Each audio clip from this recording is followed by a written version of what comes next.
Good evening, everyone. Buenas noches Thank a you for todos. joining us Gracias today por for estar un poquito con DTSC's nosotros Ecobat public para hearing.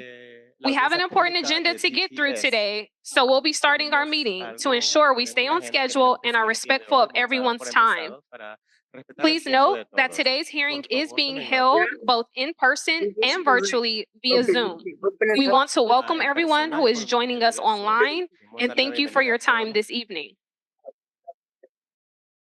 All of our meeting materials will be available in English, Spanish, and Mandarin within the next few days Your and audio. will be accessible at It's audio. www.dtsc.ea.gov/Ecobat. Once again, welcome, and we look forward to a productive and engaging meeting. My name is Valisa Moss, and I am the Public Participation Specialist on the Ecobat project for the Department of Toxic Substances Control with the Office of Environmental Equity. I would also like to introduce Pedro Vasquez, Public Engagement Manager for the Ecobat project, as we will be your co-facilitators this afternoon. Before we move forward into our agenda, we want to remind everyone that interpretation services are available in English, Spanish, and Chinese. Please visit the interpretation table located near the entrance to receive a transmitter. Translators will also be available during the public comment portion of today's hearing. For those participating virtually or by phone, in order to support language and closed captions, please click on the interpretation icon that looks like a globe at the bottom of your screen and select the language. It is important for everyone in this meeting to select the language either English, Spanish, or Mandarin. Simultaneous Spanish and Mandarin audio interpretation is available for this meeting. For Spanish only audio by phone, please call 877-920-8432 and enter code 741502#. Automated closed captions have been turned on for this meeting. You can turn them off by clicking the CC icon at the bottom of your screen or moving the captions box. Please note that these captions are provided for convenience only and are not the official transcript for this meeting. Briefly before going over today's agenda, DTSC acknowledges that we conduct our work on the indigenous lands of over 200 distinct Native tribes within the state of California. Our department recognizes all California Native American tribes, regardless of federal recognition. We meet with you all today on the ancestral and unceded lands of the Tongva tribe. This land continues to be of great importance to the Tongva people, and we recognize that we benefit from the use and occupation of this land. Now, a few brief announcements. We would like to announce that by participating in this meeting, you understand that the meeting is being recorded. For those joining us online, the Zoom chat feature will be used for DTSC informational purposes only. No written public comments will be taken through the chat feature. Please pay close attention to the chat to receive important DTSC information, contact information, and updates. Participants joining us online will have an opportunity to make a verbal public comment. We will be taking verbal public comments from both in-person and online participants. We ask that you keep your comments to 2 minutes to allow as many community members to participate in making a public comment. Lastly, we want to announce that the LA County Department of Public Health is here today providing free blood lead testing to any interested community members. We want to thank their department and team here today for their continued support and assistance. DTSC's mission is to protect California's people, communities, and environment from toxic substances to enhance economic vitality by restoring contaminated land and to compel manufacturers to make safer consumer products. Tonight's agenda includes brief presentations from Permitting Division Manager Wayne Laurentian and Project Manager Sam Coe on the topics of the permit process, draft permits, operation permits, corrective action, and post-closure permit. After a short 5-minute break, we will open the floor for public comments. We do have a court reporter present today that will document all the public comments during our public hearing portion of today's hearing. We want to remind everyone that today's hearing is being held both in person and virtually. We will be accepting verbal public comments from community members joining us in person and online. We will alternate every 10 comments between the two platforms. Next slide, please. Now we would like to welcome DTSC Director Catherine Butler.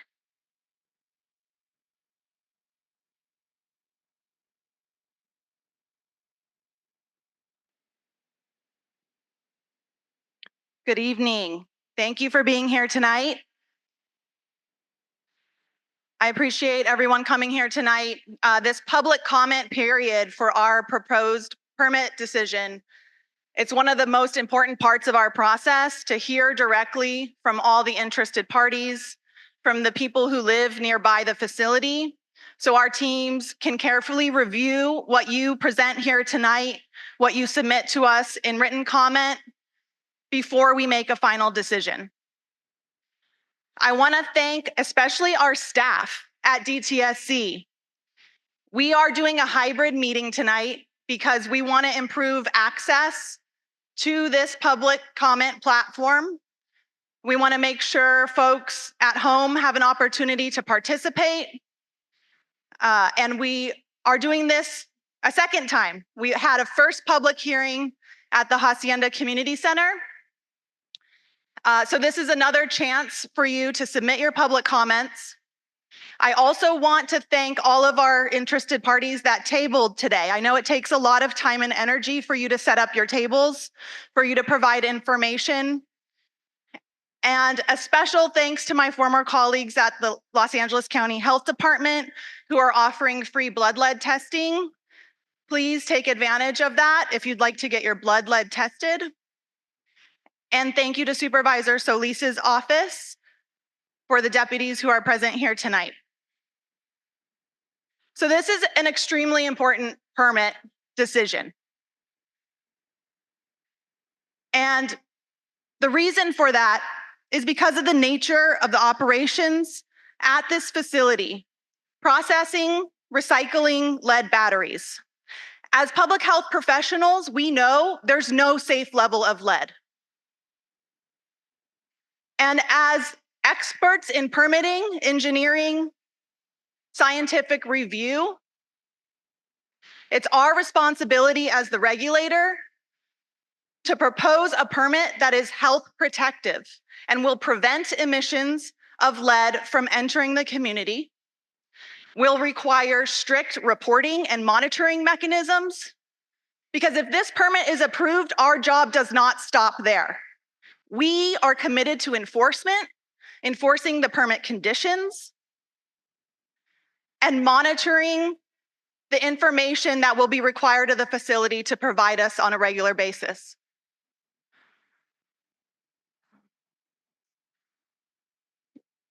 So this permit, the staff will go over more details on the specific requirements that we're recommending. One of the requirements I'd like to highlight is significant upgrades to the facility itself. We've received a lot of criticism across the state of California that our infrastructure for hazardous waste management is aging, that we have older facilities. So we're doing something about it. And the permit proposal here before us requires the facility to make upgrades to modernize its operations.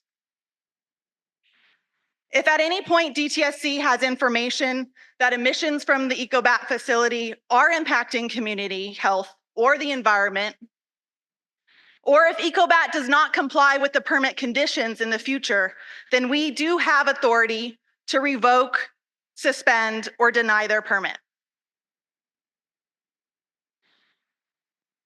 As I'm stepping into the director role, my first month as director, my priority is enforcement. I came from a strong culture of enforcement at LA County Health and in our hazardous waste management program. And we're going to make strides to bring that to other programs in the department. So thank you for letting me share a little bit about my philosophy tonight. I really appreciate your time and attendance. It means a lot. Thank you.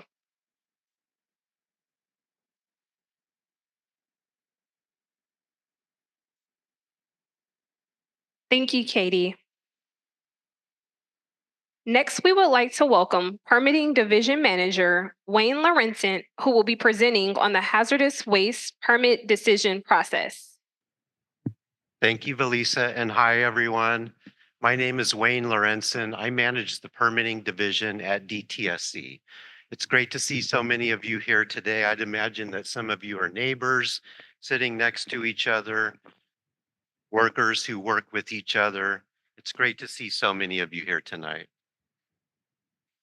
How's that? Can everyone hear me? Okay. I'm looking forward to hearing from some of you in a little bit, but I have 3 quick slides here. We have a total of around, I think it's about 30 slides to get through tonight. It might be a little bit more than that. Next slide, please. We are here today to listen to you. That is our primary goal, but we realize that some of you could use some context first. Our goal with these slides is to provide information that we think might be useful to you in a brief manner so that we can then listen to your comments. Back in July, we announced a draft decision that includes 2 draft permits for Ecobat, formerly known as Cometco, and we opened a public comment period that will end on November 18th. Next slide. This slide shows a basic overview of DTSC's permit application process. The first box represents Ecobat's request to renew their permit. They submitted a permit application in 2015. Ecobat is currently operating under the terms of their prior permit until DTSC makes a decision on their permit application. Since they submitted their application in 2015, DTSC has been working on the technical review, which is the longest part of our process. It's in the second box on the slide. Over the course of the last many years, DTSC has been requiring changes to that application and requiring Ecobat to submit revised permit applications. Today, we are at the third box where we have released a tentative decision in the form of a draft permit. Our draft permits include enhanced provisions and reflect DTSC's commitment to stronger permits focused on protecting surrounding communities from facility operations. Sam is about to provide you with a little bit more quick information about those permit conditions, but if you're interested, all of that information is available to you. The different versions of the permit applications, the correspondence between DTSC and Ecobat in the forms of emails and written letters, and the supporting materials behind all of that through the past many years. After this presentation, we invite you to share your perspectives about our tentative decision with us, not just tonight, but continuing through until November 18th. We would like to hear from you.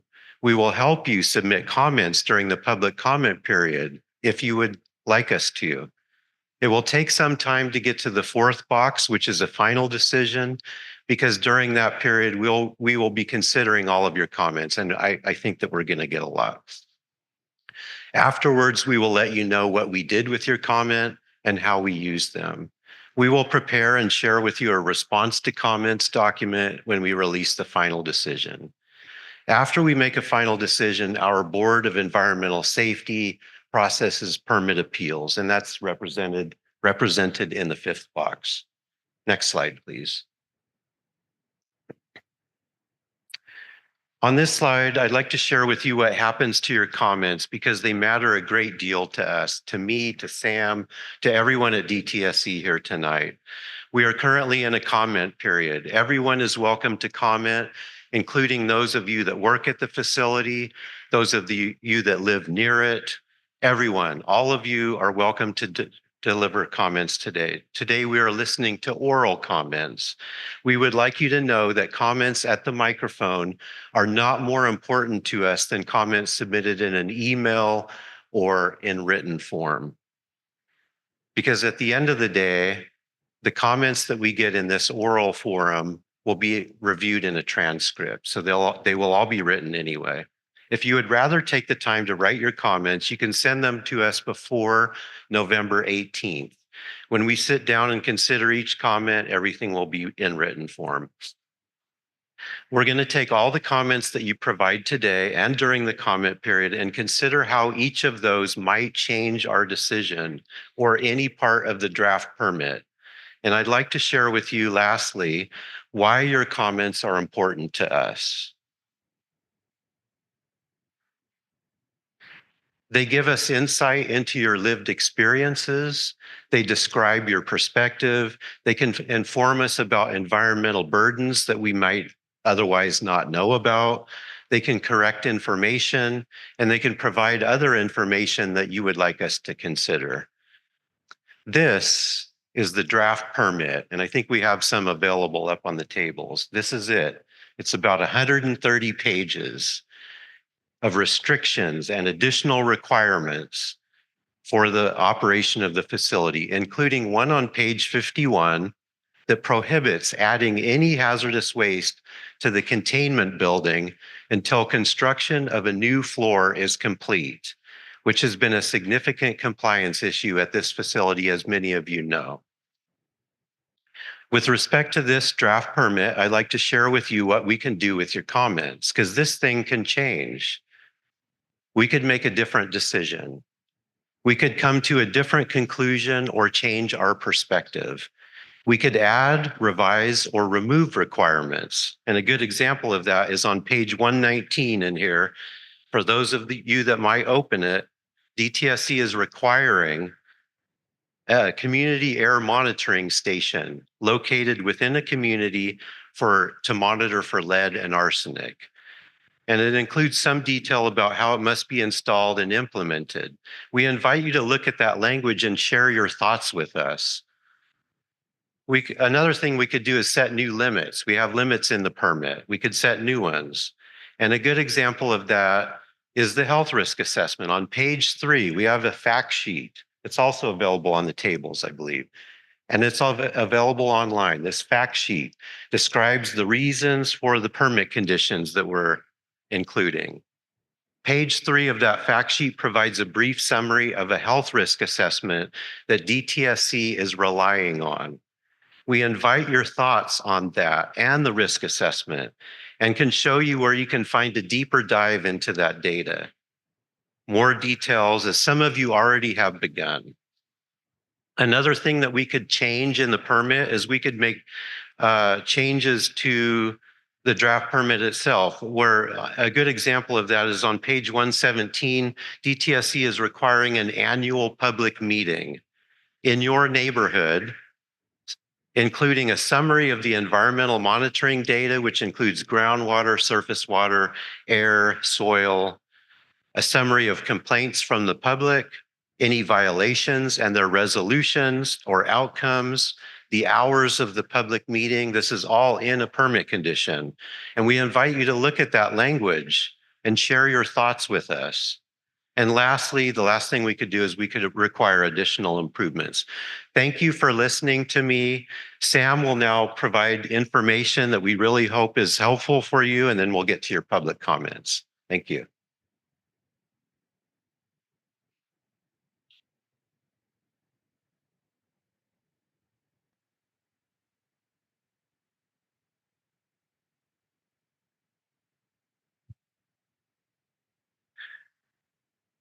Thank you and good evening. My name is Sam Coe. I am a senior environmental scientist for the Department of Toxic Substances Control, and I'm the project manager for this Ecobat permit renewal project. I've been with the department now for about 12 years. I can say I've been to the facility many times. I've accompanied DTSC inspectors on inspections. My contact information is here on the slide. If anyone has questions about the documents, and would like to give me a call or discuss them, I think I got that. Please give me a call or send me an email. Next slide. First, I want to go over what Ecobat does for those here online that may not be familiar with the facility. I want to talk about why DTSC permits are important for ensuring protection of human health and the environment. Next slide. As outlined in yellow on the slide, Ecobat is located in the City of Industry at the confluence of Puente Creek and San Jose Creek, which are shown in blue. Surrounding communities include Hacienda Heights to the south, Avocado Heights to the northwest, and the city of La Puente to the northeast. Next slide. Ecobat is a secondary lead smelter. They receive lead from secondary sources, mainly spent lead acid batteries, so they can recover the lead for resale. Spent lead acid batteries are defined as a hazardous waste by law. The treatment of hazardous waste, which basically includes any physical or chemical alteration of the waste, and the storage of hazardous waste require a permit by DTSC. The storage and treatment of hazardous waste are known as hazardous waste management activities. Ecobat breaks apart the batteries to extract the metal components and separates those metal components from the plastic casing. The metal components are stored in a containment building on site. The separated plastic casing is washed, dried, and sent off-site for recycling. The metal components that are stored in the containment building are smelted to purify and extract that material to obtain the lead. Liquid and acid from the batteries are treated on an on-site wastewater treatment plant that's shown in the corner of the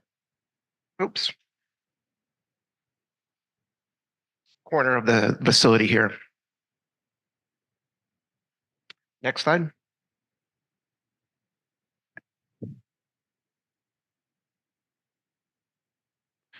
So why are DTSC permits important? DTSC permits are a form of authorization which allows a facility to only manage hazardous waste in accordance with the laws and regulations. DTSC can use the permit to impose additional requirements, and in developing a permit, the public has a chance to weigh in and provide input. The permit is what DTSC relies on to ensure the facility operates in a safe manner. Next slide. Now I'll talk about the draft permits we are seeking your input on. We are proposing to issue 2 permits to Ecobat. One is for the facility's hazardous waste management activities that we just discussed. And the other permit is a post-closure permit. Sorry. And I'll talk about the post-closure monitoring at the end of my presentation. The current permit that DTSC issued to Ecobat back in 2005 combined operation and post-closure together. We are separating those for a couple of reasons. One, the requirements of the post-closure monitoring permit do not depend on the status of the operation permit. Basically, they must conduct the post-closure monitoring regardless of whether or not they have an operation permit. And second, DTSC is proposing different terms for the permits. DTSC has the authority to issue permits for a period not to exceed 10 years. DTSC has proposed a 5-year term for the operating permit and a 10-year term for the post-closure permit. Next slide. Next, I'll talk about the contents of each permit, but before I get into that, I want to make sure and you are aware of the fact sheets that Wayne also discussed. They accompany each permit, and they provide the reasons why DTSC included the conditions in the permits. They are posted on our website. They are available in nearby public libraries, and they have been translated into Spanish and Chinese. Next slide. I'll talk first about the contents of the operation permit. The operation permit has basically the same layout as the post-closure permit, and it has these 4 main sections. I'll talk first about the general conditions. Next slide. All of our permits basically contain the same general conditions. These conditions are required to be in all of our permits, at least by reference, and they come from language provided in regulation. Examples of general conditions include the simple requirement to follow the terms of the permit, report any fires or explosions, and they must allow DTSC inspectors access to the facility.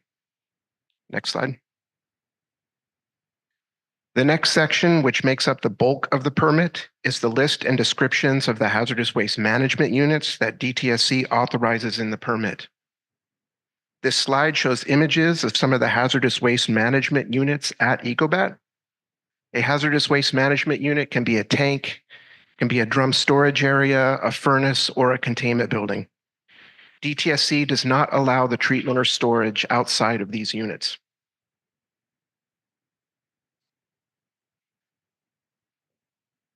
A description of the unit and the types and codes for the hazardous waste that the unit is allowed to manage is provided in this section, as well as any special conditions that DTSC has placed on the unit.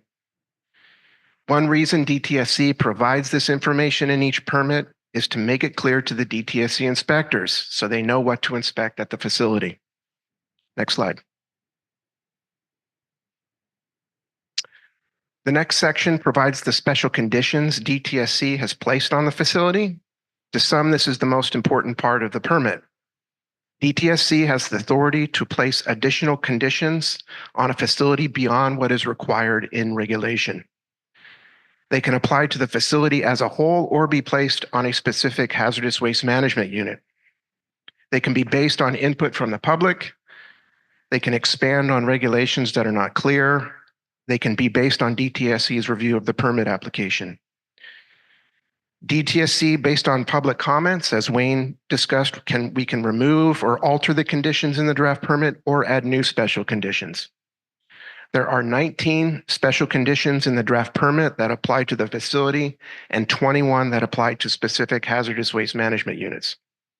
For the sake of time this evening, I'm just going to touch on some of the conditions DTSC has added to the draft permit to help ensure the communities around the facility are protected and informed. Like I stated earlier, the fact sheets we have available go over all of the conditions and the reasons for them. Next slide. The first condition, as Wayne mentioned, is the requirement that the facility hold annual public meetings to provide anyone that is interested in asking questions, raising concerns, or hearing about the monitoring data that the facility is required to collect. The public may also learn about any violations that were issued and the reasons for them. The purpose of the condition is simply to help keep the surrounding community informed. The first public meeting will occur 1 year after the permit goes into effect. Next slide. Annual soil testing. We understand many in the surrounding community are concerned about lead in soil. DTSC wants to make sure that Ecobat's current operations, if permitted, will not cause off-site soil contamination. So for at least the duration of the permit, DTSC is requiring Ecobat to sample soil from specific locations at the perimeter of the facility and at nearby off-site locations. Samples will be collected annually and reported to DTSC. The data will be made available to the public. The purpose of the sampling is to determine if the facility's current emissions are impacting the soil and if levels of lead are increasing over time. Next slide. Quarterly air monitoring.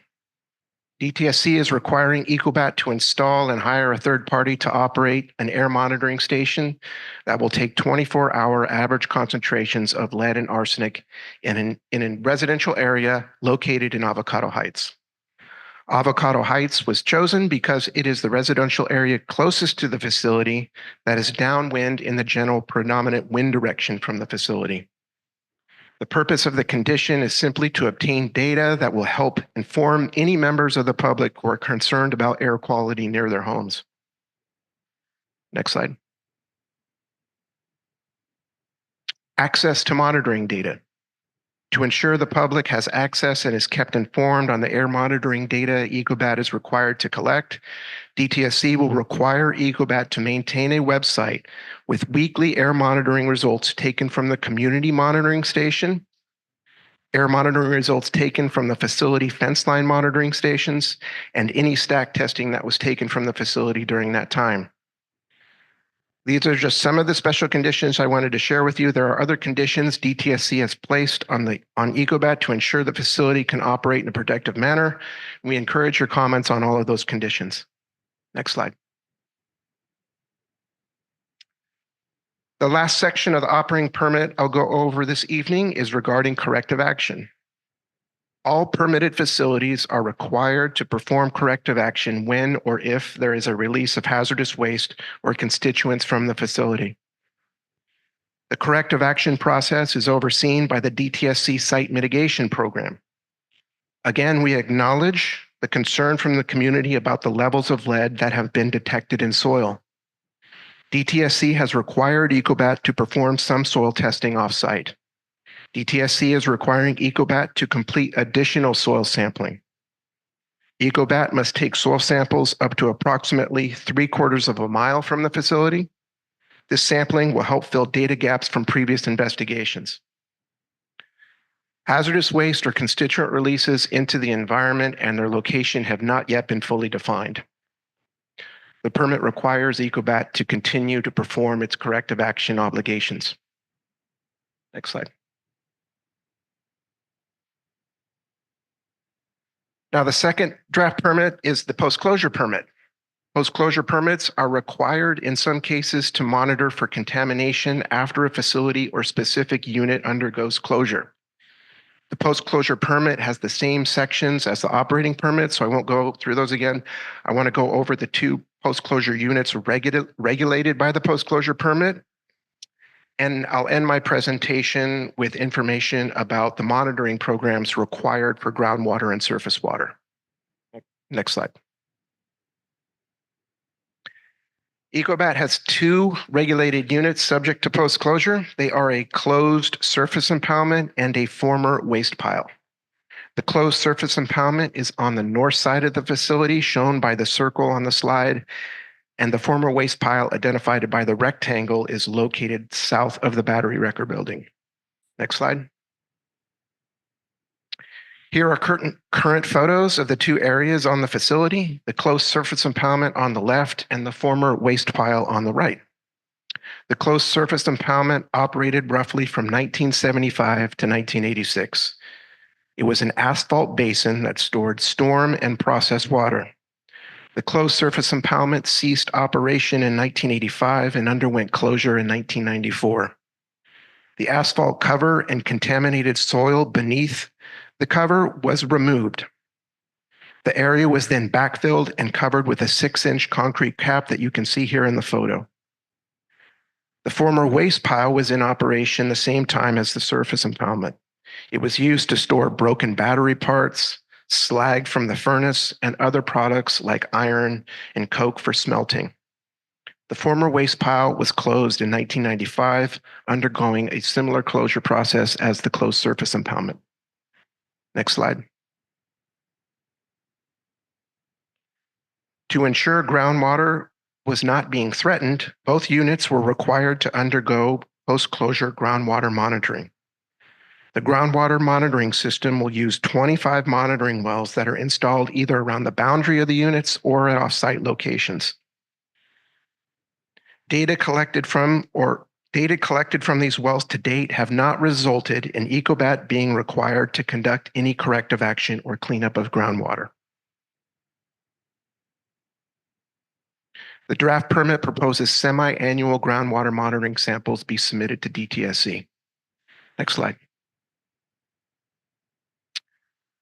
The post-closure permit will also require some monitoring of San Jose Creek. I want to be clear that Ecobat discharges some of its stormwater to San Jose Creek in accordance with a permit issued by the Regional Water Quality Control Board. DTSC does not regulate these discharges. Currently, by law, any surface water on site is only allowed to either be discharged to the creek in accordance with the Water Board permit or it must be discharged to the sewer in accordance with a sewer discharge permit issued by the LA County Sanitation District. DTSC will require monitoring to determine if groundwater from beneath the facility that is detected in the on-site wells is leaving the site and entering San Jose Creek. Groundwater can enter the creek through weep holes that line the concrete channel. The weep holes are located in 500-foot intervals along the bottom of the creek walls. They are in place so groundwater does not lift up on the channel. Also, if during a rain event, stormwater is seen breaching the berm of the closed surface impoundment and leaving the site, Ecobat will be required to take samples of the release and samples from the creek and report that data to DTSC. The details for this monitoring are provided in attachment 40 of the permit application. That concludes my presentation on the draft permits. Again, if anyone has questions or wants to ask me about what's in these documents, where they're located, how they can find them, if anyone needs help preparing a comment, just please give me a call or send me an email, and I'll hand it back over to Elisa.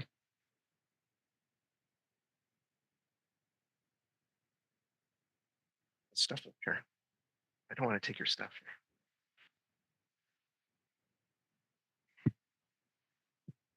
Thank you, Sam. Key project documents and Ecobat draft permits can be found at the 5 library repositories listed above and at our DTSC Commerce office.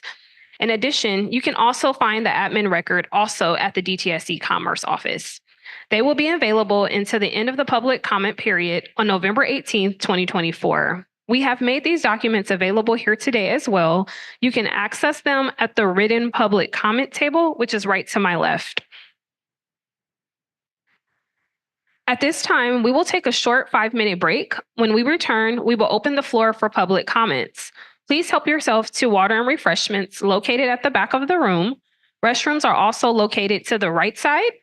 For those joining us online, we will begin our public comment period shortly. Thank you for your patience.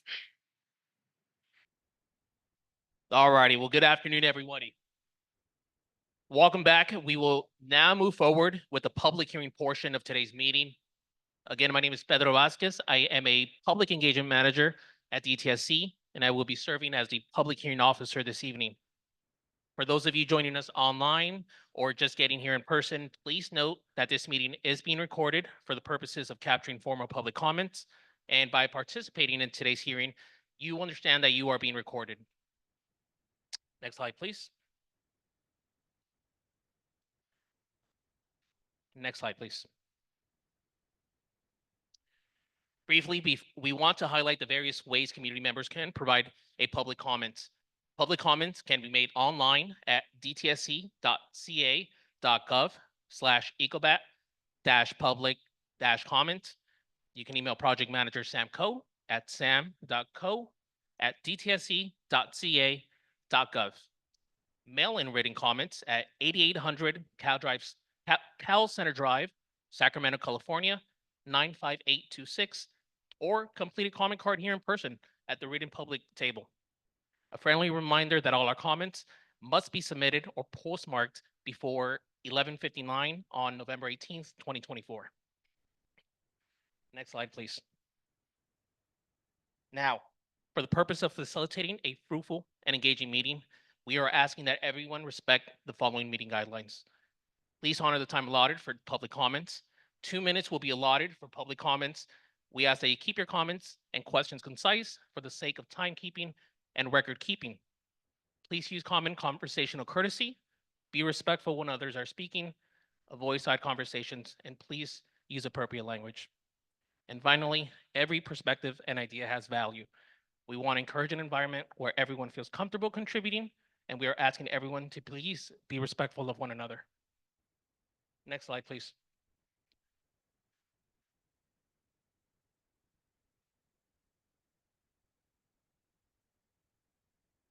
All right, now, there are various ways to make a public comment here today. In person, by signing up to provide a public comment at our comment sign-in table. You have been provided a number, and we will take public comments in the order people have signed up. If you are participating in Zoom, you can use the raise hand feature at the bottom of your screen, and you will be invited to unmute your audio when it's your turn to speak. If you are on by phone, you can press *9 to join the phone queue. We will ask the last digit numbers of your phone when it's your turn to speak. You can press *6 to unmute your line. We do have Spanish and Mandarin translators that are available to translate comments made in your preferred language. Lastly, you can, again, write a public comment here in person and submit it at our table or mail it in.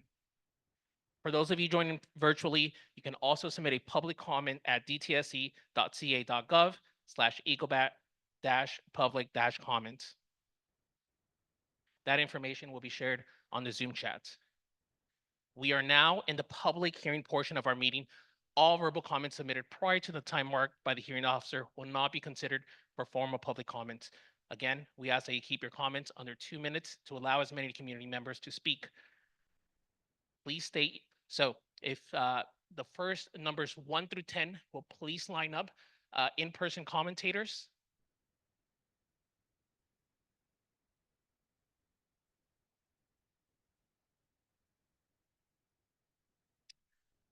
We do want to mention that for comments made in Spanish or Mandarin, we will be allowing another 2 minutes for our interpreters to translate the comments for our court reporter and for those audience members joining us online.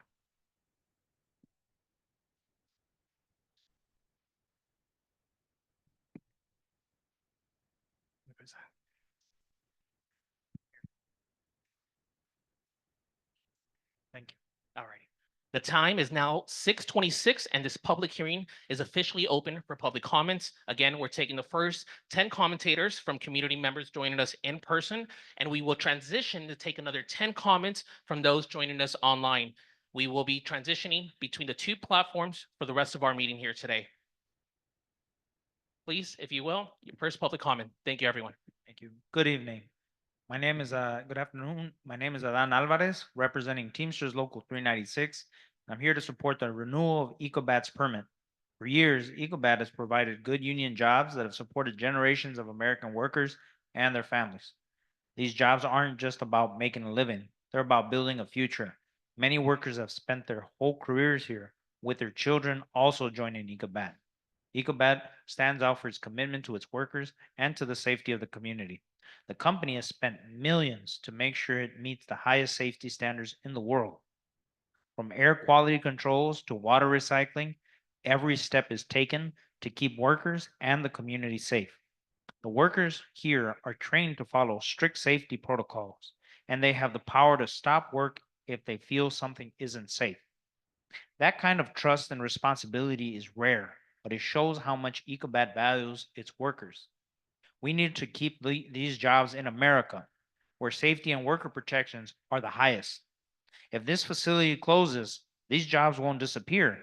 They'll move to countries with fewer safety rules. We can't let that happen. These jobs belong here, where they benefit American workers and keep our communities strong. I fully support the renewal of Ecobat's permit so we can keep these good union jobs for the future. Thank you. Thank you.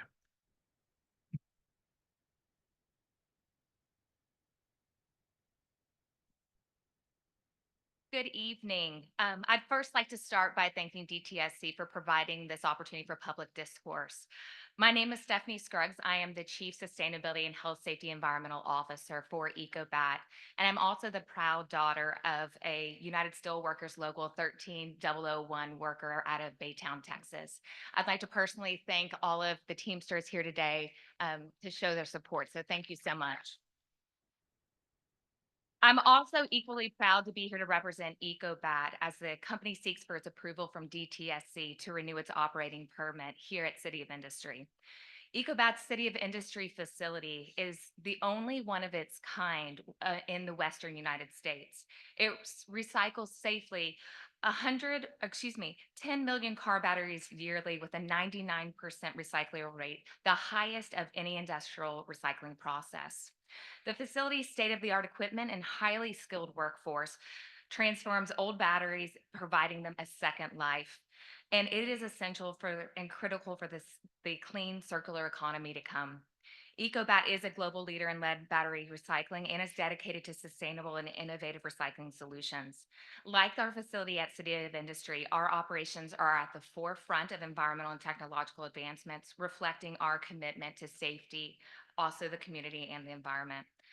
As Director Butler stated, this permit is crucial to Ecobat's continuing environmental modernization, and the draft permit does include new conditions allowing Ecobat to further improve recycling operations by making them even more protective of human health and the environment.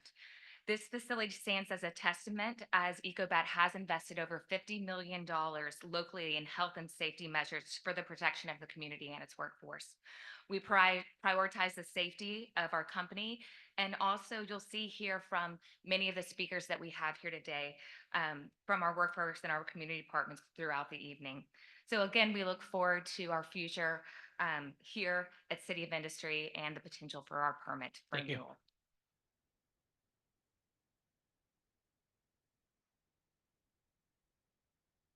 Good evening, everybody. My name is Tace Jordan. I am the plant manager of the Ecobat City of Industry facility.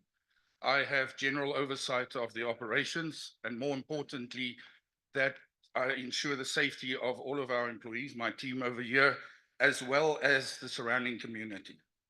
So just a little bit about our facility. I know we can't say this enough, but we recycle over 10 million spent car batteries every year. We safely do so. Those batteries are generated in California and in the west of the US, where we are the only smelter. I'm proud to say that we consider ourselves as being the cleanest lead recycling plant on earth. And we consistently meet and exceed all environmental standards and protocols requirements applicable to us. And how we achieve it is through the best control technology and state-of-the-art pollution control systems, right? So Ecobat, in which Ecobat has invested over $50 million since 2008. Right. The updating of this permit is essential for us for many reasons, chief of which is the fact that we can then implement some bitterly needed environmental improvement projects, which would further enhance the safety of our facilities. Right, my team and I pride ourselves on being a clean, responsible, and sustainable lead recycler and a good neighbor in this community. And lastly, I just want to remind the community of the letters that I've sent upon the issuing of the temporary permit, inviting everybody of the community to contact me so that we can get you around to the facility and take you for tours and answer any of the questions that you might have. Thank you for your time. Thank you.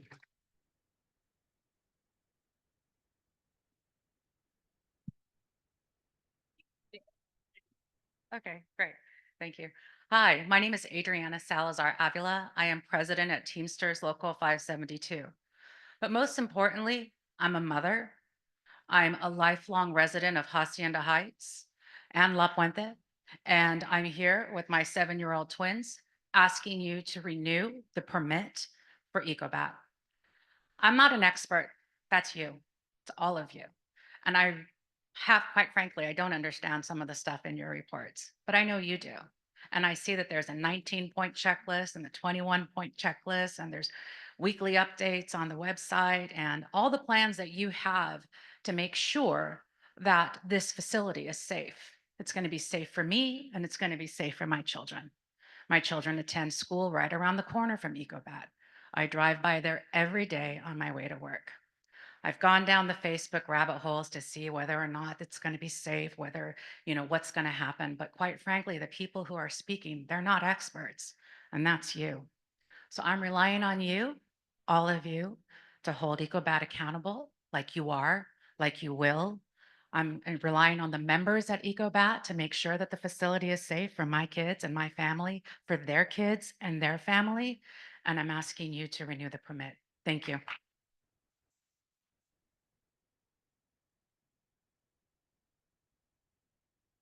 Yep. Good evening. My name is Ozzy Martinez. I probably worked at Ecobat City of Industry facility for the past 11 years.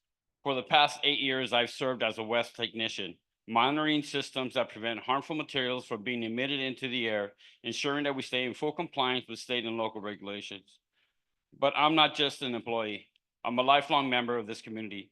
I've lived just minutes away from the plant for the past 30 years, raising 7 children here. The health and safety of my family, my neighbors, and our environment mean as much to me too as my work does. My coworkers and I take pride in what we do. My job is to make sure that the equipment responsible for keeping the air clean runs smoothly and safely, which each shift has 3 West operators, meaning we always have a set of eyes on the monitors to make sure that things are running safely 24/7. We work in full transparency with local agencies. Every action we take requires proper permits. There's nothing hidden. The pride we have in our work reflects how much my fellow Teamsters and I care about the well-being of this community, just like everyone else. We want to go home at the end of the day the same way we came in, safe and healthy. I understand the fear and opposition, but the reality is we are doing everything possible to protect the environment. Everyone uses car batteries. The question is, do we recycle them here at Ecobat, where the highest standards and the strict oversight ensure safety, or do they end up in landfills, harming the environment? For me, the choice is simple. I choose recycling. I witnessed firsthand how our facility works to protect this community, and I encourage the public to see it for themselves. I fully support the renewal of Ecobat's permit. It's about keeping our air and water clean, preserving good jobs, and securing a better future for our family and neighbors. Thank you. Thank you.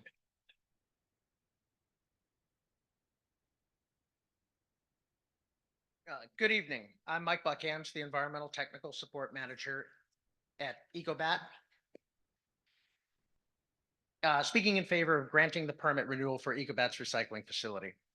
We have heard many comments over the course of the public meetings concerning various aspects of Ecobat's operations. However, what you have not heard in these comments are suggestions on how the operations of the facility could be more protective of the environment. I've worked at Ecobat for nearly 25 years.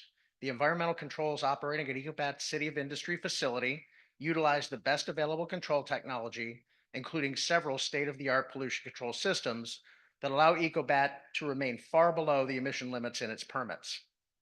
I've visited numerous lead smelters in the United States outside of the Ecobat facilities.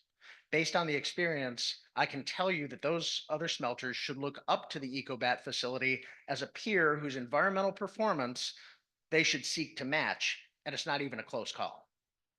Finally, you've heard comments stating the facility should simply move and go somewhere else.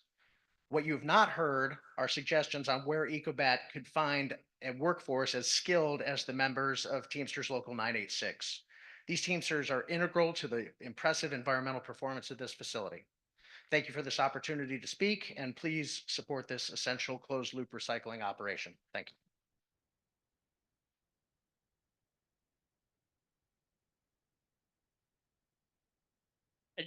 We're going to ask everyone respectfully to please hold your applause just so we can allow our commentators to continue providing their comments without any delay. Thank you, everyone in advance. Good evening. Hi, Katie and Pedro and Sam and Wayne. My name is Rebecca Overmeyer Velasquez, and I am the coordinator of the Clean Air Coalition of North Whittier, Avocado Heights. I'm also a resident of Avocado Heights, North Whittier, and I have been in this community for almost 20 years. I want to say that we should not have to be here today. We shouldn't have had to read through these permit documents that all tell us basically the same thing. Comeco Ecobat is a serial violator of the law, a significant non-complier that ignores basic regulations, a corporate bully, and a really bad neighbor. We should not be here today because we are a community already burdened by so much pollution. It's so unjust and so wrong that communities like ours are always put in the position of defending ourselves from polluters while also having to justify our refusal to being poisoned before regulatory agencies like the DTSC. In a more just world, corporations like Comeco with a violations rap sheet a mile long wouldn't be allowed to operate, let alone be rewarded for their lawlessness with a new operating permit. In a more just world, DTSC would use its power under California Code of Regulations Title 22 to deny the renewal of this permit. But obviously, we're still working towards environmental justice, and we'll keep working for environmental justice until the day when we can all spend our evenings and our weekends with our families and in our communities, enjoying a clean and healthy environment around us and planning all the good things that will make our lives even better. Thank you.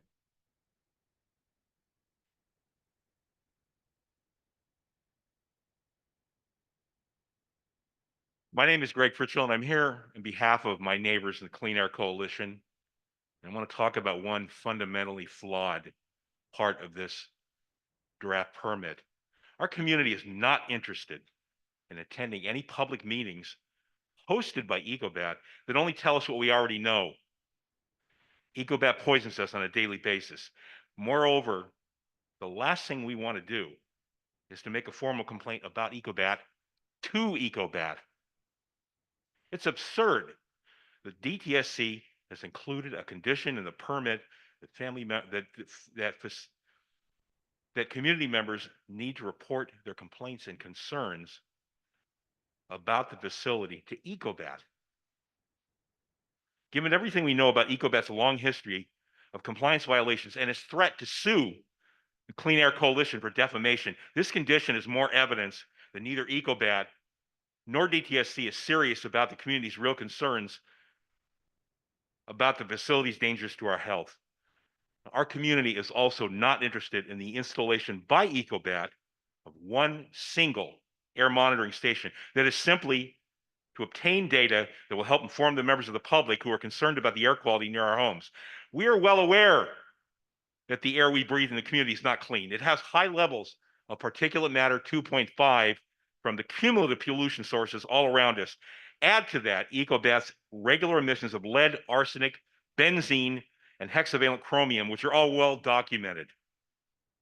We're steadfast in our position. Ecobat is inherently dangerous and should never have been located in our residential neighborhoods. We cannot trust Ecobat to protect our health. DTSC, do your job. No new permit.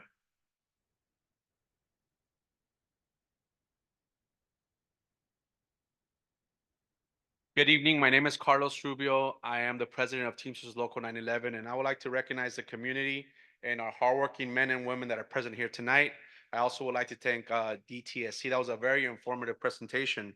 And I'm here to support the renewal of Ecobat's operating permit. So I actually was paying attention to the presentation, and this is what I got.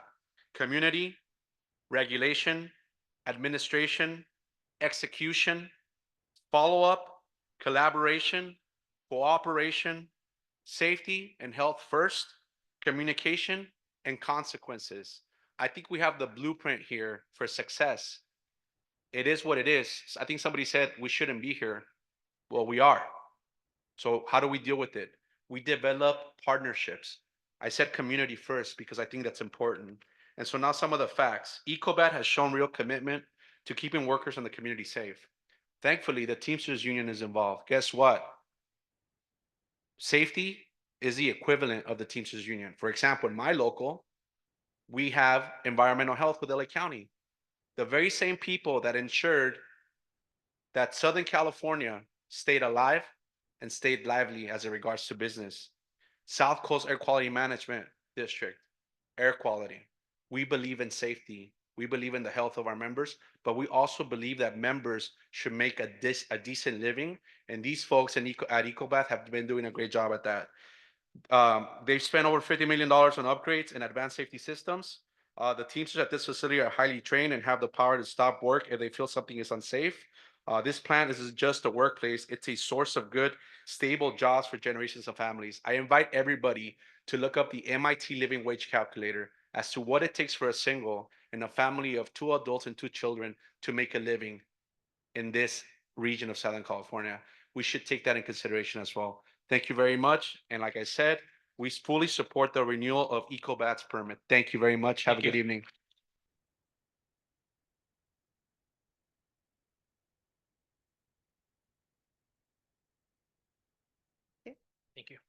Buenas noches, mi nombre es Sandra Martínez y soy madre de 5 hijos. Good evening. My name is Sandra Martinez, and I'm a mother of 5 children.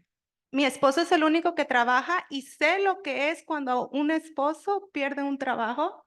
My husband is the only one that has a job. He is the provider, and I know how it feels when someone loses a job. So, yo entiendo que ustedes están aquí peleando un trabajo, pero yo estoy peleando por la salud de mi hija, mis hijos, mis 4 hijos son asmáticos. I know you guys are fighting here for your jobs, but I'm fighting for my children's health. I'm fighting for the health of my daughter. All my children suffer from asthma. Ahorita mi hija empezó con una gripa y esto me va a terminar en el hospital por sus problemas respiratorios. My daughter started with a cold, but due to this, she's going to end up in the hospital due to respiratory problems. Cuando se cierra una puerta, Dios les abrirá una mejor para ustedes. When a door closes, God will open a better door for you guys. Ustedes a lo mejor sufren de ansiedad o problemas de recordar o están peleando con sus parejas y a lo mejor son estos químicos que les están afectando. You guys probably suffer from anxiety or have problems with memory, or you guys argue a lot with your partners. And it's probably all these chemicals that you guys are breathing in that is affecting you. O tienen hijos que les cuesta aprender en la escuela. Todo esto está afectando a ustedes. En un futuro también les afectará mucho más. Or do you have children who are having problems to learn at school? All of this is affecting you, and in the future, it's going to affect you even more. Es tan frustrante estar en el hospital y pelear con ella que no se quite el oxígeno, que no se quite el suero. Es cansado mentalmente. It's frustrating to be at the hospital with my daughter, fighting with her so she won't remove that breathing tubes or remove the IV that is attached to her. It's so tiresome mentally as well. Yo sé que ustedes perderán millones, pero Dios les multiplique si cierran esa fábrica. I know you guys will probably lose millions, but God will multiply that if you guys close that installation. La salud no tiene precio. Health does not have a price. So yo les pido en nombre de mis hijos que dejen crecer a mis hijos. I ask you in the name of my children to let them grow up. Mi abuelita murió de 102 años y yo tengo miedo que mis hijos no me lleguen ni a mi edad. My grandfather died at 102 years of age, and I'm afraid that my children won't even reach my age. Al cerrar esta fábrica, ustedes saldrán beneficiados en el futuro. If you guys close this facility, it will be a benefit for you guys in the future. Su salud no tiene un precio de un salario. Your health does not have a price. Y les deseo lo mejor a ustedes, pero esta compañía se tiene que cerrar. I wish you guys the best, but this facility needs to close down. Gracias. Thank you.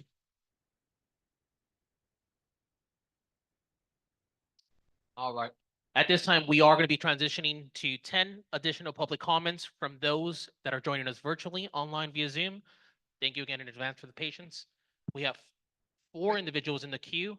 I'll pass this over to Freddie so he can introduce the commentators online. Thank Freddie, you, Pedro. Okay, so online we have GM as our first participant with a comment. GM, please unmute yourself and give your comment.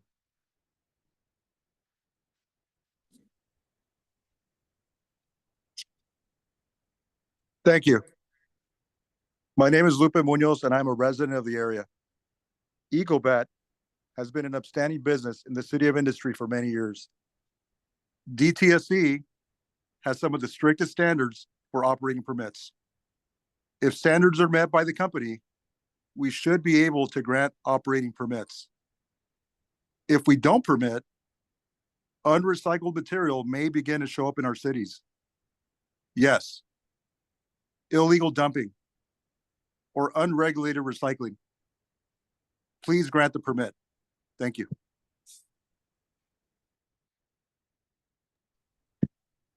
Thank you. Okay, moving on to our second participant. Dawn, please unmute yourself and make your comment.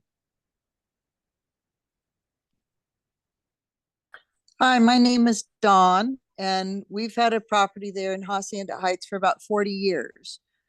We were notified early on that the groundwater was not good there and it was contaminated with arsenic and lead. And recently we've had the soil tested for lead. What do they plan to do about cleaning up what they've already done to us? Thank you. Thank you, Don. Okay, now we move on to our third participant, Beatrice. Beatrice, please unmute yourself and make your comment. Okay, this is Beatrice recording, and I'm asking not to extend this permit. My son died 10 years ago because of the emissions that this company is doing. I had the mastectomy too, and I understand that your jobs are important, but you cannot be looking at having a permit by killing us. Definitely, that's heartless. Now, the kids are being hurt big time because once the lead goes into their brains, they will not be able to comprehend anything. Now, this is very important that you ask yourselves if you can live with yourselves knowing that you're causing a lot of harm to the community. I really am asking you to please not extend this permit. This company has not been good to the community. And I understand that the Teamsters are there for a purpose because they want to keep their job, but you cannot be doing that when you're killing us. So please have more conscience because this is not fair to us. And the poison that you are emitting through the emissions is really hurting the whole community. So I understand that you're trying to have safety, but obviously is not successful. So please do not extend the permit. Thank you. Thank you, Beatrice. Okay, we have one more participant with a question or a comment. Michael, please unmute yourself and state your comment.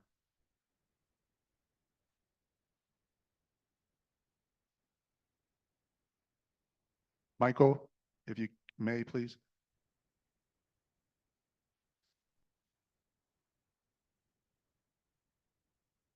Thank you.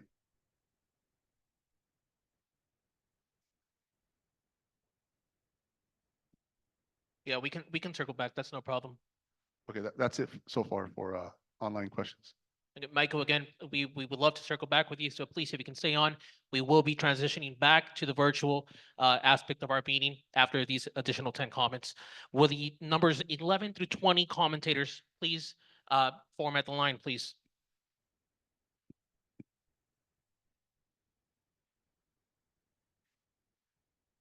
Again, we want to remind everyone to please respectfully hold your applause. Again, we're trying to get through as many public comments as possible without any interruptions. Again, thank you everyone in advance.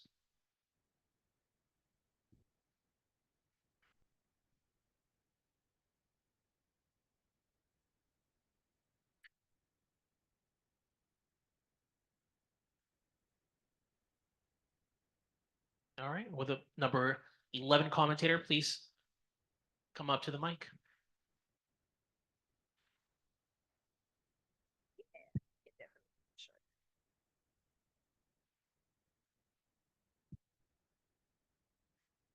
Thank you.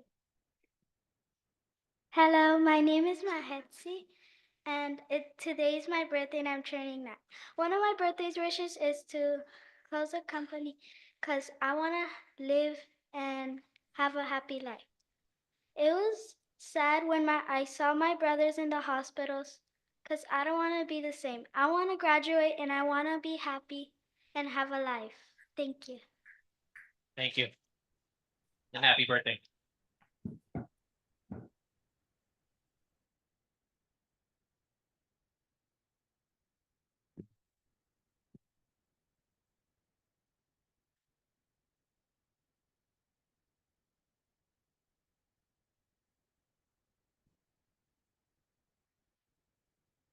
Hi, my name is Julie Martinez and I have asthma. Not that long ago, I was hospitalized because of this. But when I was hospitalized, me and my mom were laughing because when they put the machine to take out all the mucus, um, it was like I was a washing machine. But one thing that really broke my heart is that not that long after, my 2-year-old sister was hospitalized. And it broke my heart seeing her hooked up to all these machines for the oxygen and the IV. I ask you to please help us and save us and close down this company. Thank you. Thank you.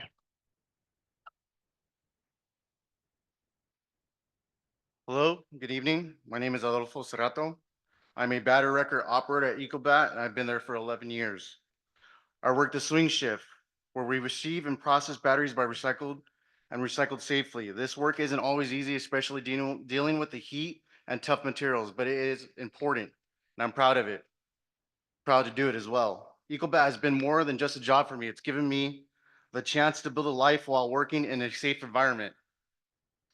The safety measures in place at Ecobat make sure that we're not only protecting ourselves, but also the community around us. From regular health checks to air quality monitoring, Ecobat has made safety a top priority for everyone on the job. After applying to tons of jobs 11 years ago, since I've been here 11 years, I've only received seasonal work. Ecobat gave me the opportunity when I needed it the most. After applying, I was able to get the job.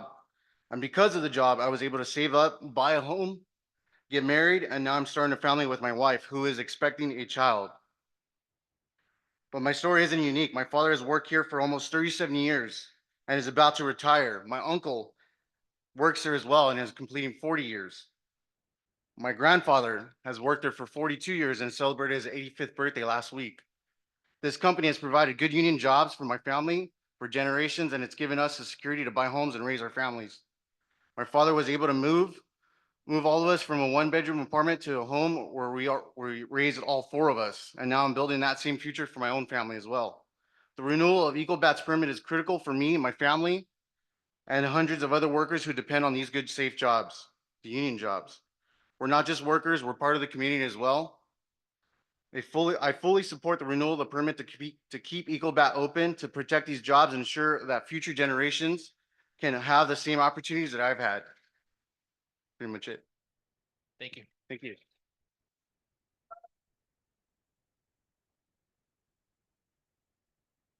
How you doing? My name is Rafael Martinez.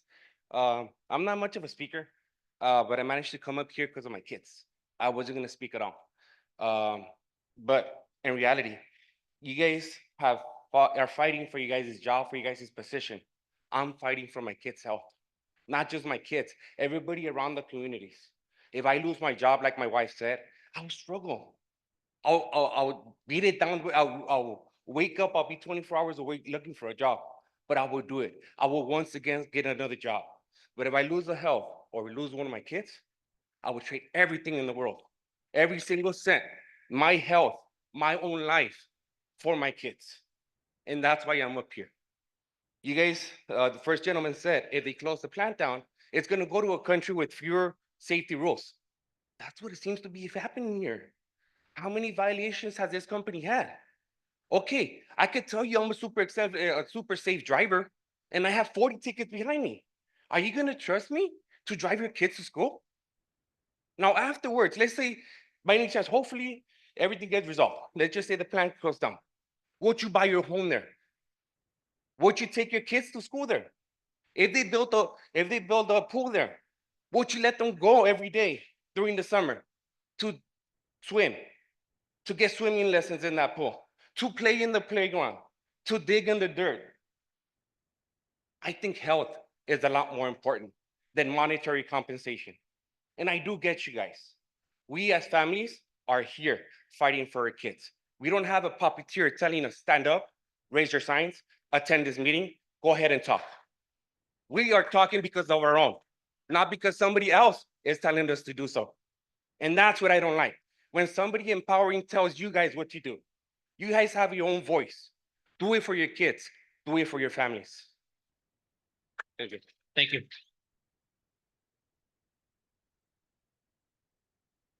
Raise it up a little bit. That look about right. DTSC staff, Board of Environmental Safety, state electeds representatives. My name is Don C. Moss. I am a longtime local resident and a lifelong advocate of thoughtful, focused governance. I am also old enough to have reviewed California's legislative activities as they occurred during the period of time the primary state regulatory agencies were formed.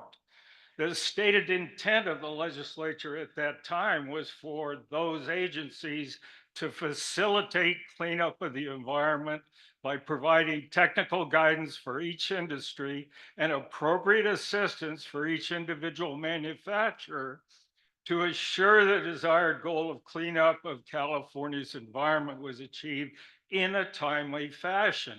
Sadly, those lofty goals were never achieved because those so-called experts assigned to lead each of those agencies immediately began building personal bureaucratic kingdoms based on their own unique agendas.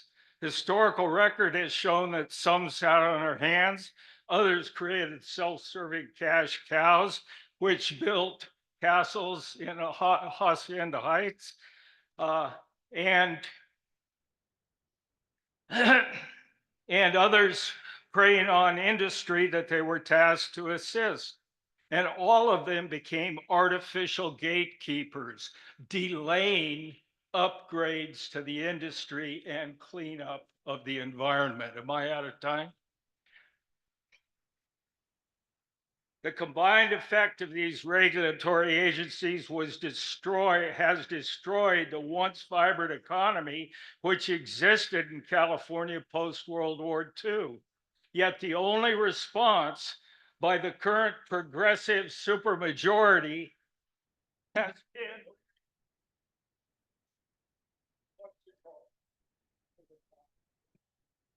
Thank you.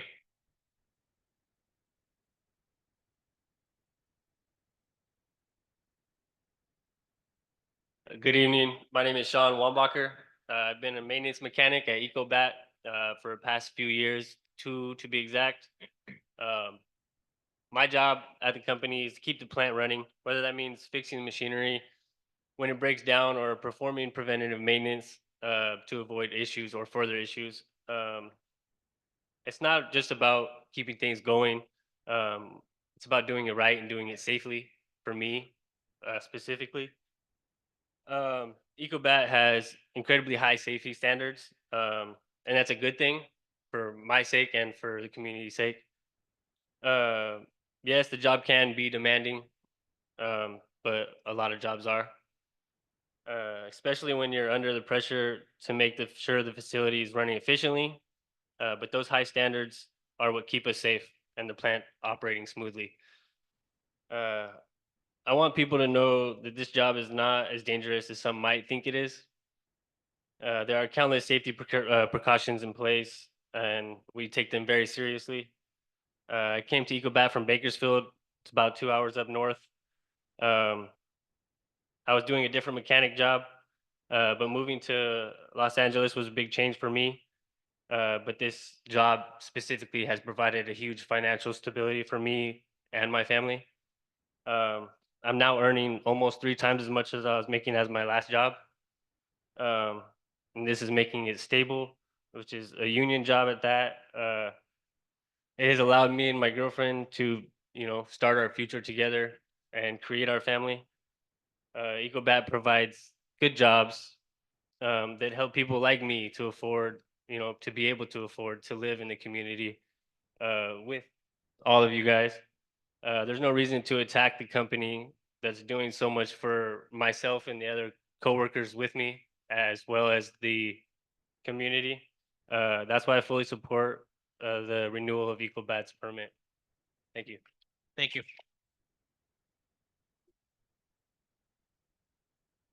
Good evening. I'm Dr. Alfonso Jimenez, proud superintendent of the Hacienda La Puente Unified School District.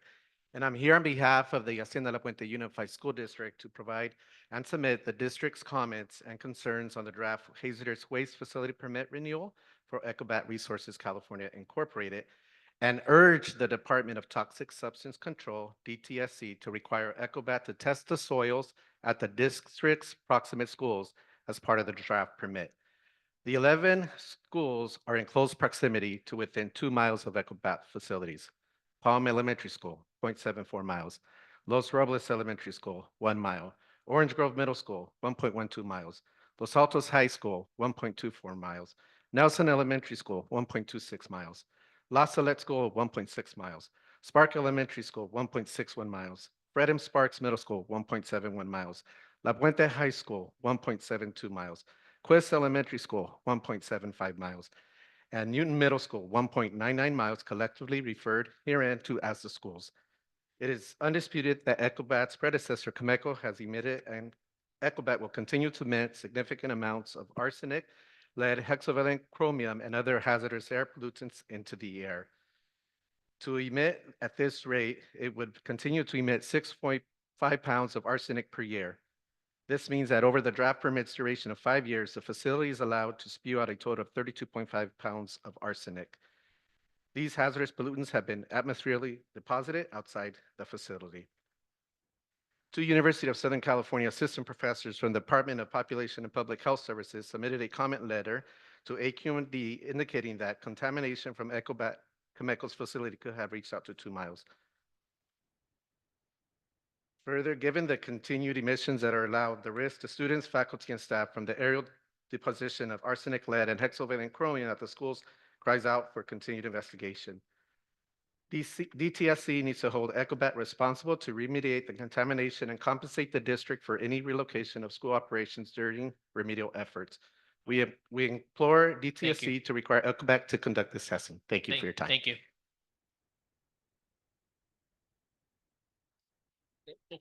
And I just want to make a quick announcement for our commentators. Some of these mats aren't totally level to the ground, so we just want everyone to be careful so we don't have any tripping hazards. Thank you for the patience. I'll watch my step. Thank you. Good evening. My name is Topher Mathers. I'm with Active San Gabriel Valley. We're an environmental justice nonprofit centered around improving the health and well-being of residents of San Gabriel Valley. According to the California Community's Environmental Health Screening Tool, CalEnviro Screen 4.0, the communities surrounding Ecobat's facility, including La Puente, Avocado Heights, Bassett, and Belenda, are among the most pollution burdened in the state. Residents of these communities are already exposed to some of the worst air pollution in the nation. Exposing these communities even more pollution is simply not tenable from a public health standpoint. Issuing a renewal of Ecobat's hazardous waste permit would continue the decades-long history of Ecobat's harmful toxic impact on nearby communities. Ecobat has a lengthy track record of violating environmental regulations and polluting adjacent communities. DTSC's own recent 10-year compliance period found that Ecobat had occurred 19 violations. The Department of Toxic Substance Control serves as a critical safeguard for impacted communities. DTSC's mission is to protect California's people, communities, and environment from toxins and enhance economic vitality by restoring contaminated land. As an environmental justice organization, Active SGV supports clean air for SGV residents and stands in solidarity with the Clean Air Coalition for North Whittier and Avocado Heights. Given Ecobat's track record, Active SGV urges you to fulfill your mission by denying Ecobat's request to renew their hazardous waste permit. Thank you for your time. Thank you.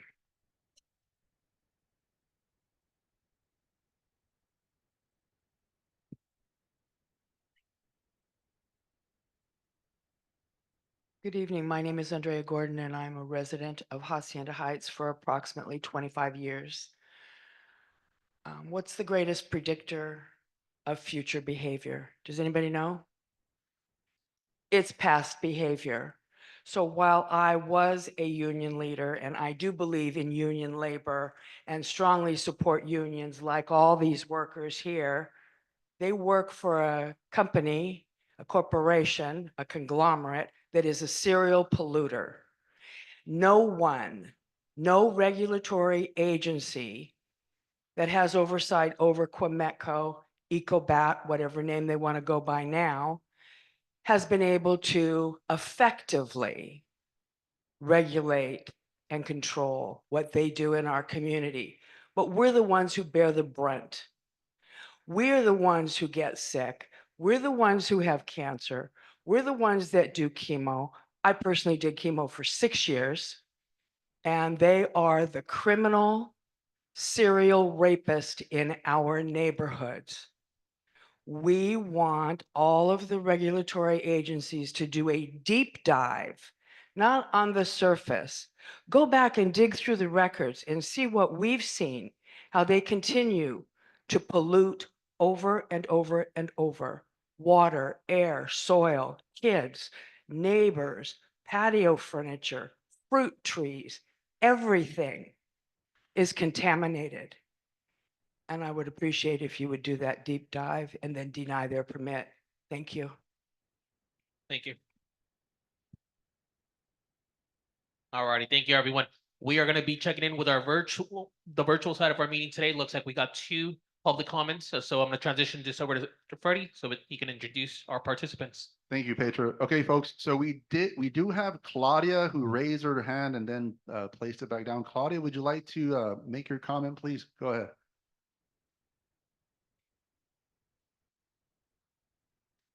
Claudia.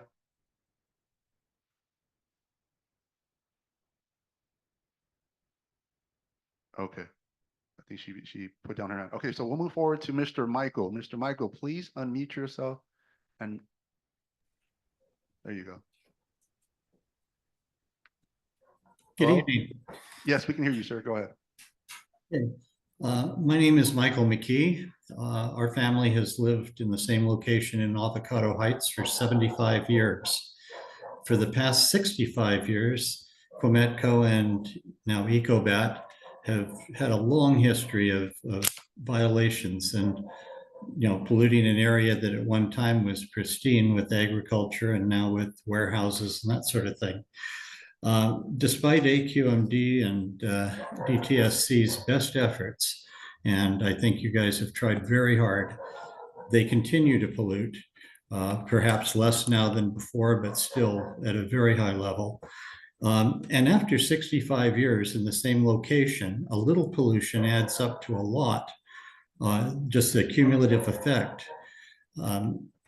As far as the jobs, these are highly skilled people, and the Teamsters would be needed to decommission that plant, and I suspect it would take some years to do that decommissioning and also the remediation of the project. So a lot of that employment may remain for some time. The long-serving employees may very well get a nice retirement package and be able to retire a bit earlier than they anticipated.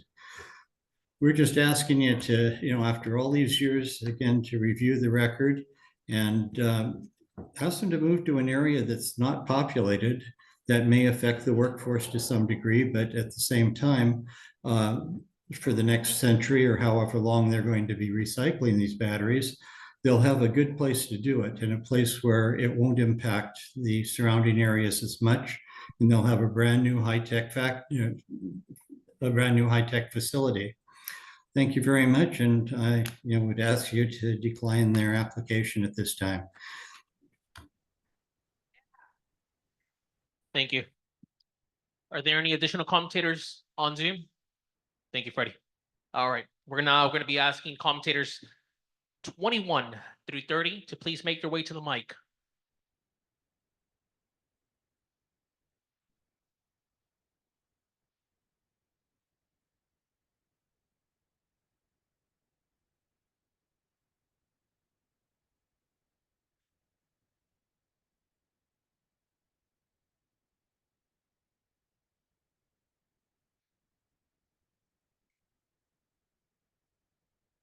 Dr. King once said that an injustice anywhere is a threat to justice everywhere.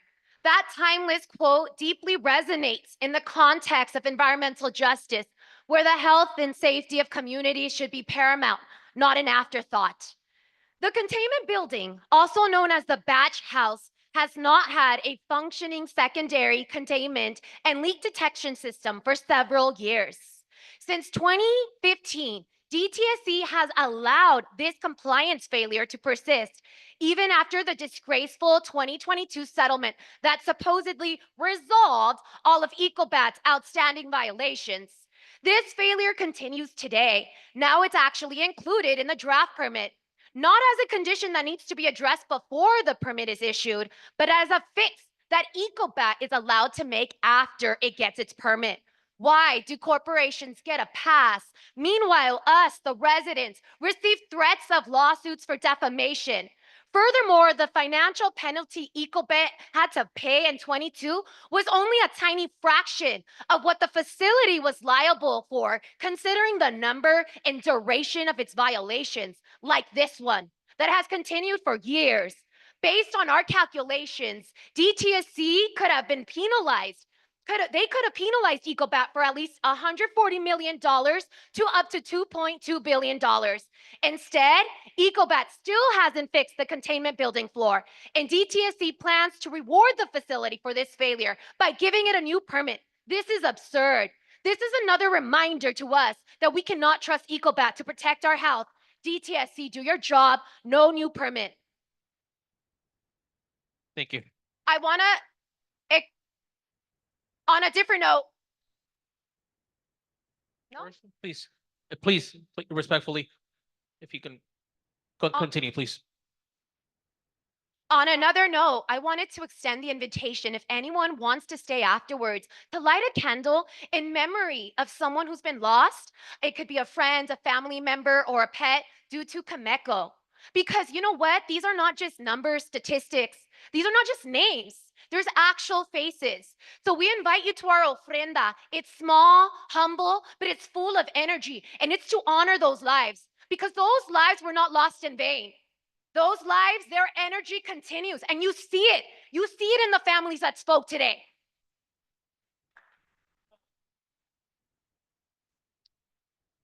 But we want to remind everyone, we do have a timekeeper. We appreciate everyone's enthusiasm. We're going to remind everyone to just please stay respectful. Hey guys. Ecobat Comeco produced its own assessment of the facility's risks to our health, which DTSC accepted. However, this assessment is flawed. Why? Because it is incomplete.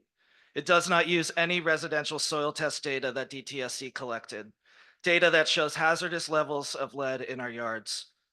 Instead, the risk assessment pretends that the data doesn't exist, and it falsely asserts that we have no risk of exposure to lead in our soils. The health risk assessment also omits health risks due to cumulative impacts of pollution in our communities. California law requires DTSC to do this part of any permitting process. We are also concerned that Ecobat emits more toxic chemicals than is disclosed in the HRA, and that Ecobat understates the effects and risks associated with these emissions. It's been explained to me that the HRA developed is based on what is the Ecobat's supposed to be doing, not what they are actually doing. It is critical that DTSC provides credible and supportable responses to community members' concerns about DTSC's review of the Ecobat's HRA, the underlying basis for Ecobat's claims, and the inferences DTSC draws from the HRA. This is another reminder to us that we can't trust Ecobat to protect our health. DTSC, do your job. No new permit, please. Thank you. I think so, yeah. Hello, everyone. My name is Edgar, and so I'm a member of the Clean Air Coalition, a resident here in Hacienda Heights, and well, we reviewed the draft permit, and we feel that it will maintain the injustice that we're in, where Comeco can contaminate our community with little to no consequence, and we're the ones that are shouldering the worst of Comeco's toxic operation, not Comeco's scientists, not their stakeholders, not this agency, but it's us. And we're advocating that you all, this agency, deny the permit renewal. Between 2012 and 2022, Comeco was found to be in violation of 19 regulations, serious regulations. There were cracks in the battery storage area where acid, lead, and arsenic could leak from batteries. Cracks were found in the containment building that stores hazardous waste. Batteries were leaking from trailers and containers onto the ground, and the list goes on. Now, I understand that if this new permit is issued, Comeco will have to upgrade its battery storage area and its containment building in order to meet modern standards. And while this may sound good to some people who are not familiar with the legacy of this facility, me and in our community, we have some serious doubts. It seems irrational to me that this agency is going to issue a new operational permit, and then only sometime after will the facility be expected to have upgraded its operation to meet these new conditions. Do you honestly expect this facility to work on its own initiative to meet the new standards after they've essentially been rewarded a permit? This facility has been deemed a serial non-complier by the federal EPA. This facility has threatened to sue our community organization for defamation. It will not, in good faith, do what's necessary to protect my friends and my family. And so once you issue this permit, the leverage is gone. Quemeco showed us over and over again that it was not at all interested in meeting the requirements of its former permit conditions. In some cases, they were out of compliance of major regulations for years. So in my opinion, it's a joke to suppose that they will get their whole act together after being rewarded a new permit. It's a joke to think that they can monitor themselves and self-regulate. Thank you. Please, we're being respectful of everyone, allowing everyone to finish up their comments on both sides of the aisle. Thank you very much.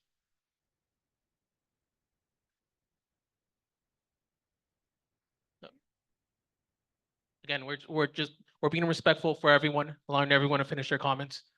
Thank you. Hello, everybody. My name is Stephanie Serrano, and I am here representing people in our community. But I'd like to start by saying that I've got the blessings from the local Gabrielino tribes to let them know that they oppose this project because this is native land and we should be respecting the land, air, and water. I'm also on the Board of Education for Hacienda La Puente Unified School District. I volunteer countless of hours to advocate for students and families here in our community. And I stand up to corrupt politicians to advocate for our students and families left and right. And so there is actually 22 schools within a 2-mile radius. And what we're asking is that you test all those schools. It's very simple. Test our schools, make sure there's no chemicals from your company, and have UCLA come and do the test. Since when do corporations do ethical things with their testing? We don't trust them. Okay, bring UCLA in, do the testing right, and if there's chemicals in our schools, clean it up. It's that simple. And we're actually protecting you guys because you're being used by corporations to come to get paid to come here and do this, okay? It's very important. I'm a Teamster family member. My kid's father was an essential worker at UPS, and he risked his life. He has a very rare position, and everybody called out scared or sick, and he showed up every single day, risked his life, risked my family's life, my children's life to stand up for the Teamsters. We helped you get Amazon out of West Covina. How dare you be weak and let a corporation manipulate you and pay you to come out here? We're fighting for you, and if you care about the community and your families, work with us to make sure they're accountable, because 20 violations is not accountable. Shame on the Teamsters for letting them have 21 violations. What kind of Teamster representatives do you have? Thank you.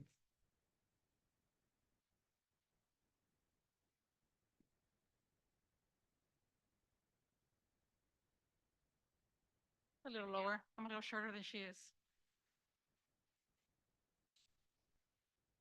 Yeah, that's fine. Okay, thank you. Good evening, everyone. My name is Adriana Quiñones, a resident of Hacienda Heights for 25 years.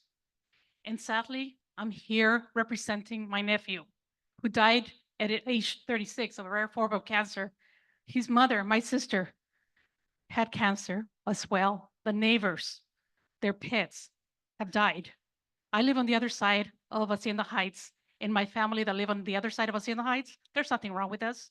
So there is no secret that this company has affected our community. Now, I will ask each one of you that has a conscience, what is the cost of life?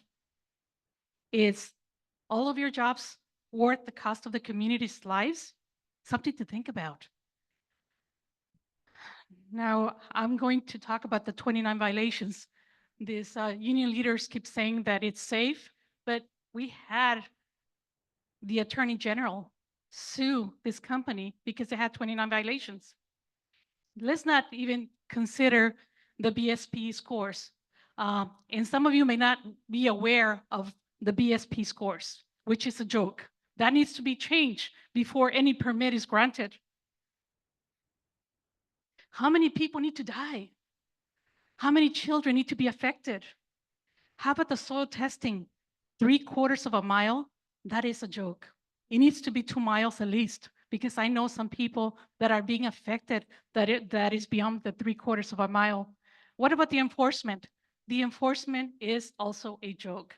Everything needs to be fixed before we even consider any permit. Let's talk about the schools. Our kids deserve to have a safe school, not a contaminated soil in their school. So I ask all of you guys, all of the leaders, let's work together because we need to have a future for the kids. We don't want them to be sick. We don't want people to continue to die. I know what it feels like to lose a loved one. I don't want somebody else to go through that. Thank you. Thank you.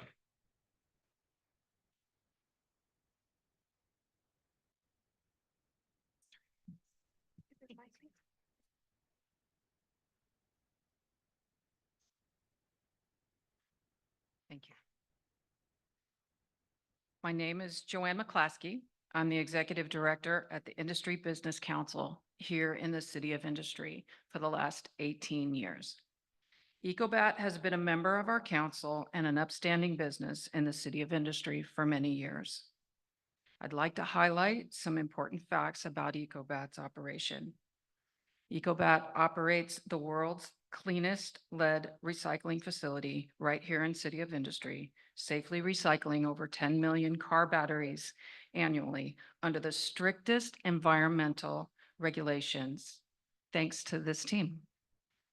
Ecobat has invested $50 million in advanced pollution control, which exceeds requirements, ensuring our air and water remain clean. Ecobat employs over 250 local workers in union-backed safe jobs, prioritizing their health and strict safety standards and regular screenings. Workers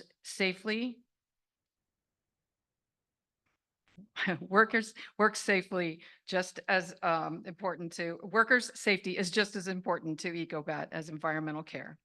The company invests over $100 million annually in local programs, including STEM education for local kids, and has been part of the community since 1959, actively contributing to its betterment. Without this state of the art facility, over 10 million car batteries would end up in our landfills, resulting in more pollution and bigger risk to the environment and to our health. As electric vehicles use rises, Ecobat's role in battery recycling will become even more crucial. Shutting it down would increase costs and leave a gap for weaker industries with lower standards. Companies like Ecobat, who meet and exceed our highest standards set by the DTSC, have earned and deserve the permits to operate for the benefit of our community. Thank you for your attention. Thank you.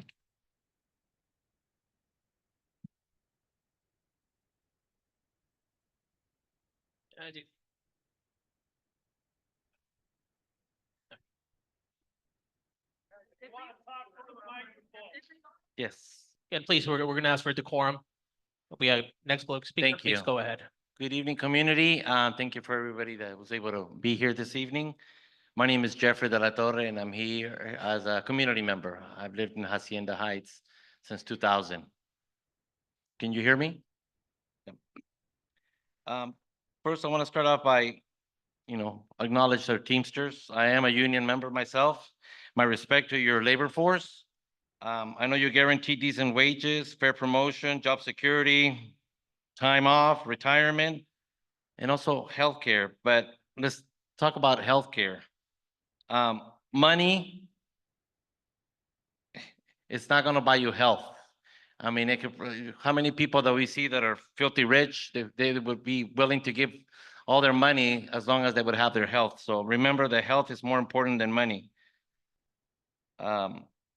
I'm asking Ecobat and Comedco to test our school sites, recreational parks, which are very close to us, and be responsible and clean up their mess. I'm asking DTSC to deny the permit. I live here, and I just can't drive when I'm done at work. Ecobat smoke pipes release toxic substance at night when we're asleep. This is where we live. We don't go anywhere. So please take that into account. I'm asking them to be responsible. clean up their mess. And if possible, they gotta go. Thank you. Thank you.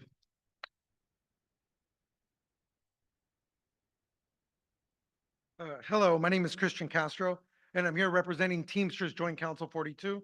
We're made up of 23 local unions, representing nearly 200,000 workers. We're here today to strongly support the renewal of Ecobat's permit. This company, its facility, operates with the highest safety and environmental standards in the world. The work that our Teamster members do here may not always be glamorous, but it's essential. In a world where lead recycling must happen, Ecobat stands out as a facility that gets it done safely and responsibly. Every year, millions of used batteries are prevented from ending up in landfills. Batteries that many of us used to get to this very hearing today. Yeah, I'm looking at all of you. What happens if this facility closes? We send the waste to developing countries where people of color where people of color have to deal with ramifications, where there are no regulations.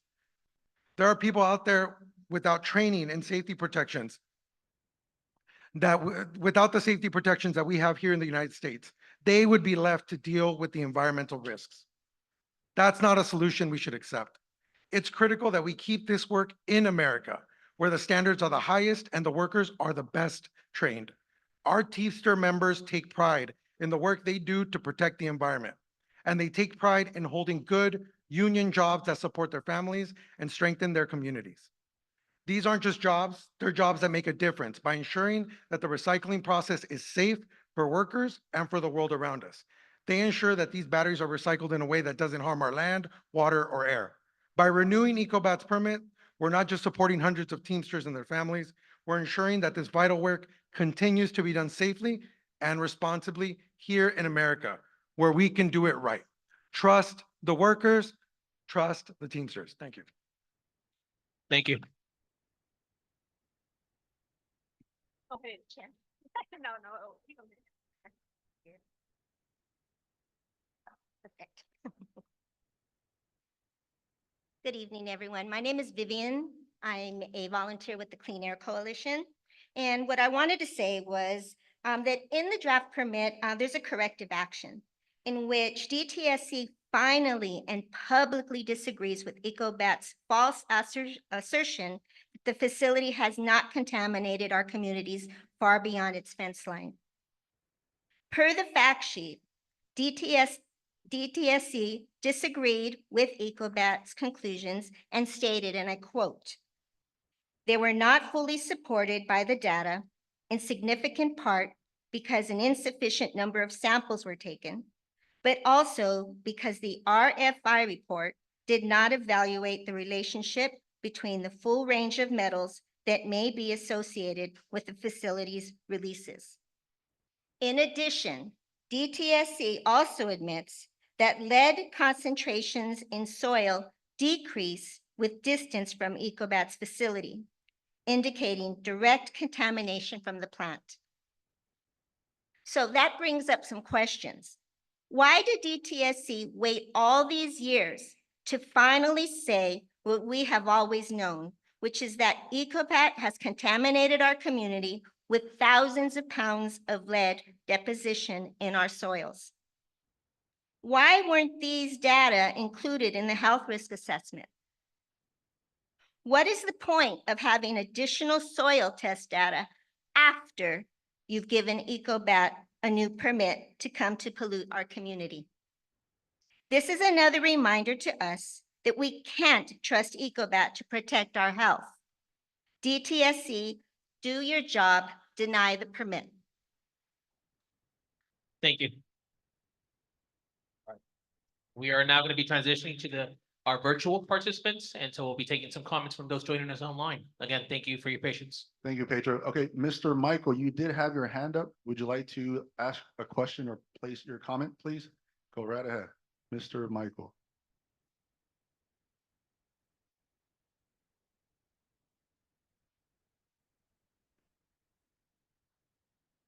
Hello, Mr. Michael? Okay, I guess not. I guess we'll move on to the next set of questions. Thanks. Okay, we can circle back Hey, again there's if a you, 916. oh, We have a number from a 916 number. We'll ask to unmute.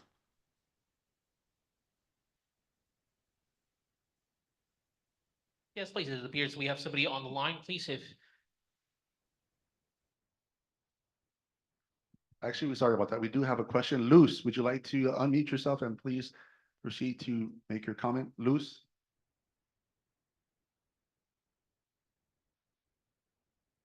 Yes, hi. I also have my daughter. Her name is Kimberly Sandoval. She also likes to speak. I would like to speak first before you get ready. Yes. Hi, my name is Luz Sandoval, and I'm the one the Ecobat to renew or expand their permit.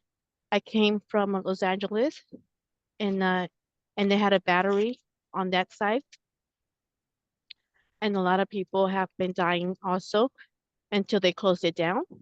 And right now it's still polluted. Now I came to Hacienda Heights in 2015, and I came to the same situation.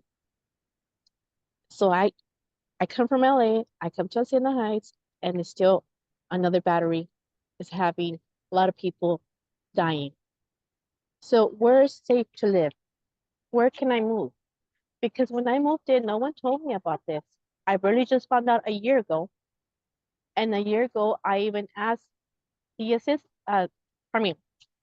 DSTC to if they want to go ahead and knock doors about these meetings. They did not. I again asked Marisol, thank you very much for approaching to me, very nice lady. And I asked her if they went and knock doors again to inform tenants. No, the answer is no. So at this time, it's not being fair, and it's not getting processed all the information to all the tenants, all the owners buying new homes, and not a sudden thousands of dollars they spend, they buy a new home, and not a sudden they, you know what, there's Ecobat and there's poison in the air. I just took my dog, which I got when I moved in 2015, in the veterinarian, and the doctor told me he has a tumor. I don't drink from the water of the faucet. My kids don't drink water from the faucet, but they do take showers. My dog is the only one who drinks water from the faucet, and they told me that she has a little tumor. I don't have the extra money to pay it. I just imagine if my kids have cancer, I don't not have that financial support to pay it. It's Ms. Luz, yes. thank you. That's the allotted time. Thank you so much for your comment, ma'am. Thank you. Can my daughter speak now? Sure. Okay, thank you. Just a second.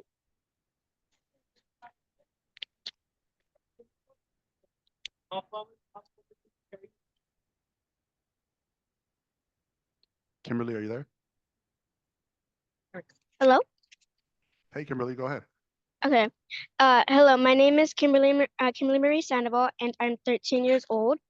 I lived here since 2015 when I was 5. I lived right next to the place where the lead comes from. I have been smelling the smoke for 8 years, including my mom, my dad, my sister, and my brother, including my pets. My mom just found out that the place we live right next to had lead in it. Her kids have been smelling this for 8 years. Imagine how my mom was Imagine how my mom was in fear. I'm also in fear. For a 13-year-old girl, I should not be worrying about this. I should be worrying about school and my disease. I'm scared, really scared. I should know. I know that you have this job, but to keep your family, to help your family. But think about other families who have been affected by this. But please deny the permit. My first ever fear is to die at a young age. I want to visit the world, and there's a lot of things I want to do before I go. And once again, I'm going to say to deny the permit and let us live a worried free life. Thank you, Kimberly. thank you. That's it for our. Great, thank you, Freddie, and thank you for those who provided their comments online. Will the commentators numbers 31 through 40 please make their way to the mic, please?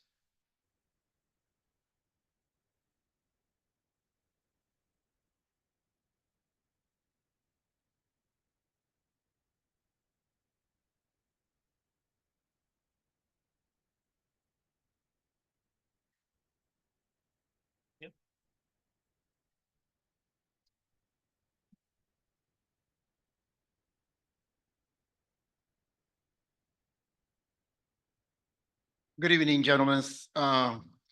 Lawrence and Mr. Cole. Good evening. My name is Manuel Maldonado. I've lived here in this community since 1968 when my father bought his first home about a mile 0.7 away from Kemetco. We didn't even know, like Lou said earlier, that we were in a very dangerous area. I know, being a former Retail Clerks Union member, Mail Carriers Union member, and a member of the union at a school district in Los Angeles Unified School District, I know how difficult it is to raise a family and be part of a union member that provides you a lot of support to raise a family. I raised 10 kids in this community. 3 of them are asthmatic, as Ms. Martinez spoke earlier. And as Mr. Martinez said, health has no value, has no value.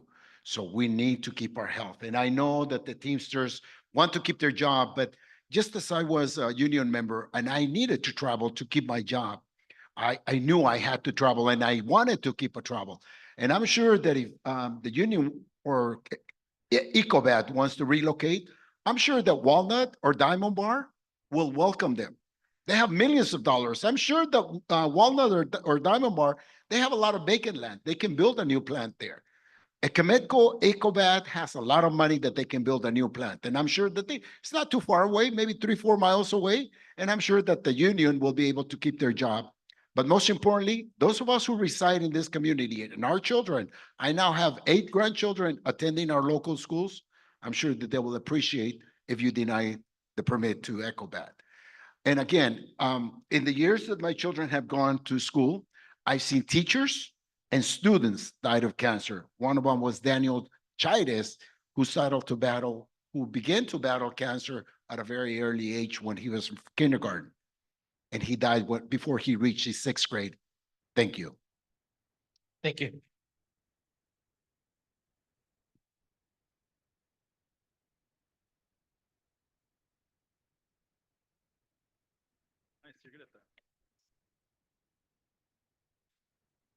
Woo! All right. Good evening. My name is Renee.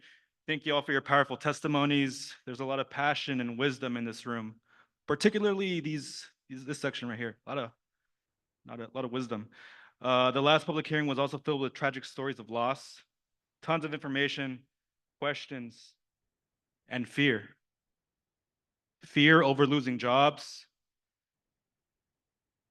fear over being poisoned.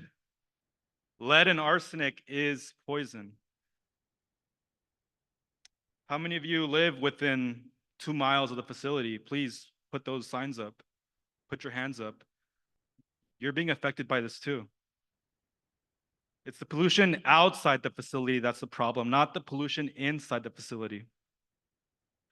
We need to start with the end in mind, that being relocation, right? Option 1, we relocate the families, the homes, the communities.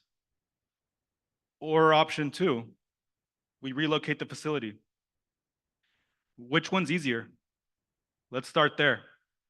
Long-term sustainability should be a priority to our community and DTSC. Let's start by investing in plans for a new facility with mitigated, measurable impacts here in California. We need to start developing these plans as we speak. New locations should start being considered and researched as well. We need to work with locally elected officials and legislative representatives to plan strategic goals that will provide quality jobs to displaced workers and a relocation stipend to give people a new start with comfort and integrity. Good things take time. Let's start there. I'm not saying let's have this all figured out by the Dodger game this Friday, right? But current decision-making discussions should include long-term plans, technical assistance, working groups, and ample community and stakeholder input. Whatever of the outcome of this permit may be, it does not define the end. The people are waking up, change is coming. Let's start there. Thank you. Thank you.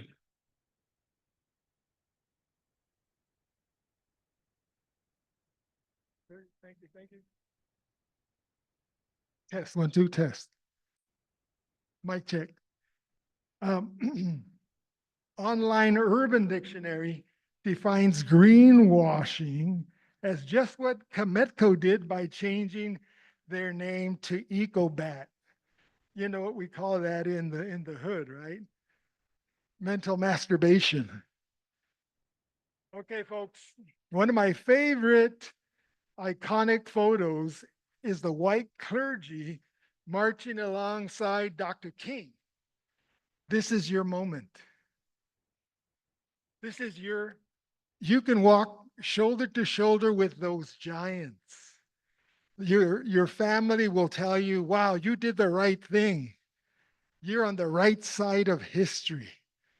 For all the wrong reasons, these poor devils are over here begging for their jobs. I get it. You know, nobody wants to move out of Southern California. But we're talking about apples and oranges. The affected community is far greater than these poor devils who are just looking out for their jobs and profits, I might add. You know better than I do the number of families who are affected by this serial criminal company. And you guys know better than me, all these folks that recited the felonious malfeasance. Your job is to protect us from these bastards and protect these poor devils from themselves. They'll do real well because they're well trained. They'll be well trained and hey, Antelope Valley is a perfect place to relocate. You're still in California, you can root the Dodgers on and they'll be good. Do the right thing, folks. Be on the right side of history. Thank you.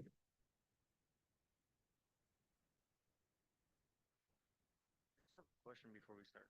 Can I just ask them a question about? Oh, real quick before we start, just because there's a little confusion and it's kind of driving me to confusion. Tonight is about the permit of expansion, right? It's not about shutting down Comeco. So no jobs are actually under attack tonight. Okay, so nobody's jobs are okay. Just want to make sure because I was starting to get confused myself. My name is Christian and I'm a lifelong resident of the area. In fact, my grandparents lived across the street from here. They both died from health complications similar to the ones Comeco has a history of contributing to, including cancer. Like many of you in here, I'm no expert, but there are experts in the audience. In fact, the experts at DTC themselves tell us that Ecobat, there were numerous past violations related to DTSC and other agency requirements. They've told us Ecobat has committed numerous violations of the hazardous waste control law. DTSC civil compliance and subsequent 2022 judgment against Ecobat included 26 cases of action involving violations of state hazardous waste control laws. This only highlights the fact that Ecobat is a hazardous waste management facility with a significant amount of interest from the public. DTSC's compliance history memo is a stunning 24 single-spaced, pages-long book that details Ecobat's long history of violations of environmental regulations, documented by several local and state regulatory agencies. This memo documents one failure after the next to comply with basic regulations, not only by Ecobat, but also by regulatory agencies to hold the facility to account for its failures in a timely manner. In several instances, DTSC and SCAQMD have given Ecobat 3 to 7 years to correct failures that included cracks and gaps in the floor where plastic waste is stored, deteriorating and malfunctioning equipment, and excessive lead and arsenic discharges. All these documents are available for public viewing.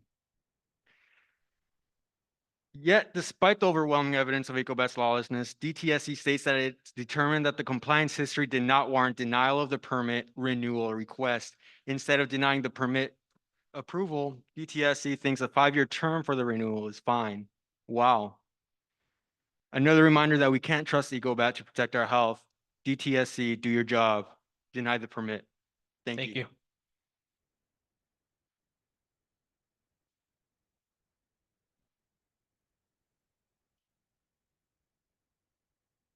Good evening. My name is Shahrazad Shishagar, and I'm here on behalf of the San Gabriel Valley Progressives, representing over 150 residents who are in the area. The San Gabriel Valley Progressives are united in saying that we are against the approval of Ecobat's renewal permit and urge the DTSC to reject its continued operation in our neighborhood. Closing Ecobat is imperative due to their persistent and troubling practices since its inception. This has raised significant concerns regarding environmental safety and regulatory compliance. Ecobat has demonstrated a consistent pattern of violating state regulations designed to protect our safety and environment. Their actions not only jeopardize local ecosystems, but also undermine community trust. Given the history of these violations, it is clear that they cannot be relied upon to adhere to environmental standards, making it necessary to take decisive action to close Ecobat for the greater good of the community and the environment. The company should move to a location that is less populated and not within just a couple of miles from schools. DTSC is attempting to assure residents that they will, make sure that Ecobat is in compliance with the conditions of the permit, that they will enforce adherence to those conditions. If that has been their role, why has Ecobat failed to meet the demands of DTSC over and over again and has been allowed to continue their operations? While we appreciate the extent to which DTSC has attempted to add steps, such as annual reviews with public input, it is extremely difficult to trust DTSC's assurances. Do not let Ecobat continue its operations. Thank you.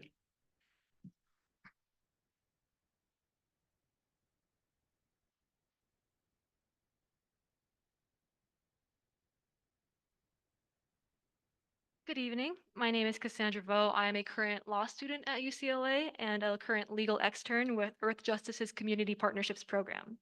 I'm commenting tonight to ask about DTSC's refusal to disclose critically important information in Ecobat's health risk assessment on the basis that they are confidential business information. DTSC has the affirmative authority to deny a hazardous waste permit if the activity endangers human health or the environment and can only be mitigated by permit denial, modification, or revocation. DTSC claims that the health risk assessment shows that Ecobat's impacts on human health are acceptable. Without the information that the department is refusing to share, impacted communities' ability to meaningfully understand and thus comment on DTSC's claim about the data provided in the assessment is undermined.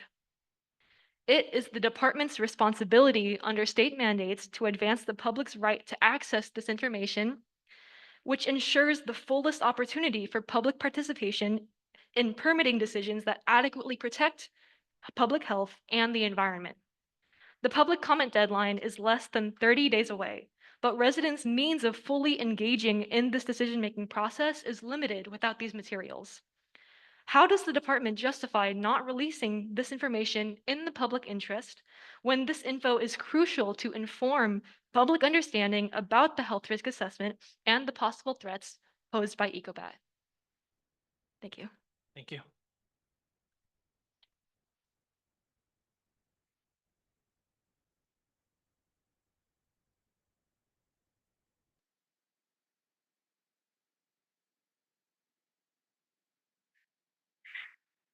Good evening. My name is Angela Johnson Mazaros, and I'm here on behalf of the Clean Air Coalition of North Whittier and Avocado Heights to add my voice to theirs with 3 comments. First, in 1857, Frederick Douglass reminded of something that's still true today. Power concedes nothing without a demand. And we are here today to demand that DTSC yield to the community and those most impacted by the operations of Quemeco. As our union brothers and sisters well know, power concedes nothing without a demand. That's why you're part of a union. And we're here today to demand that DTSC concede to the people most impacted by these emissions by using its authority granted to it by the state of California to protect public health and the environment by denying a permit when an operator has violated the conditions of its permit. As you well know, because you wrote the report. Quemeco has a long and robust history of violating the permit conditions, not just the dozens and dozens of permit conditions that DTSC has documented, but also 24 at least that AQMD has documented, the 50 failures documented by the County Department of Public Works, the Los Angeles County Regional Water Quality Control Board's findings of lead, zinc, copper, and pH in the water, and the nearly 12 OSHA violations that have been documented at Quemeco. Power concedes nothing without a demand, Thank you. and we demand that you concede. Thank you.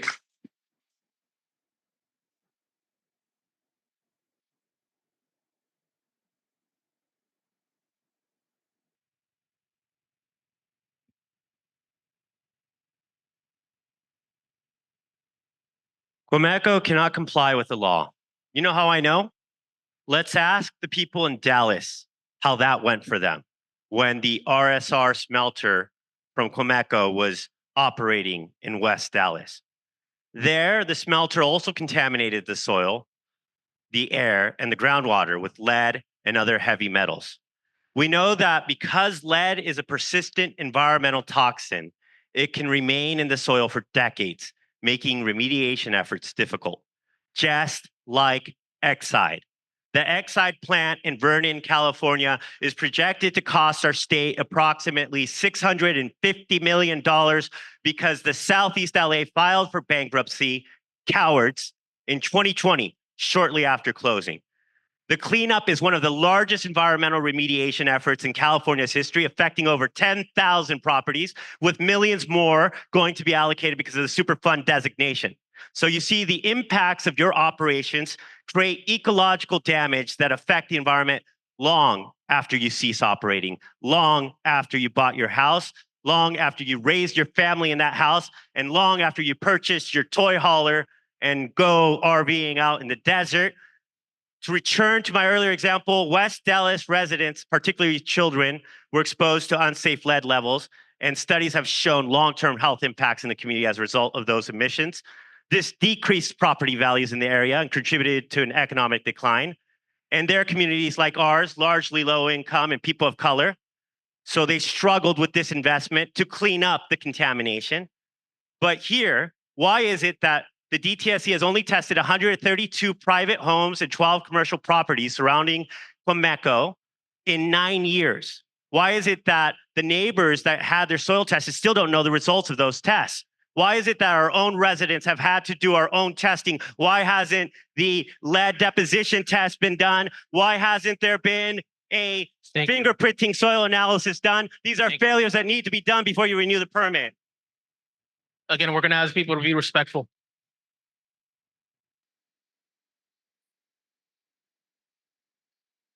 My name is Marilyn Kamimura.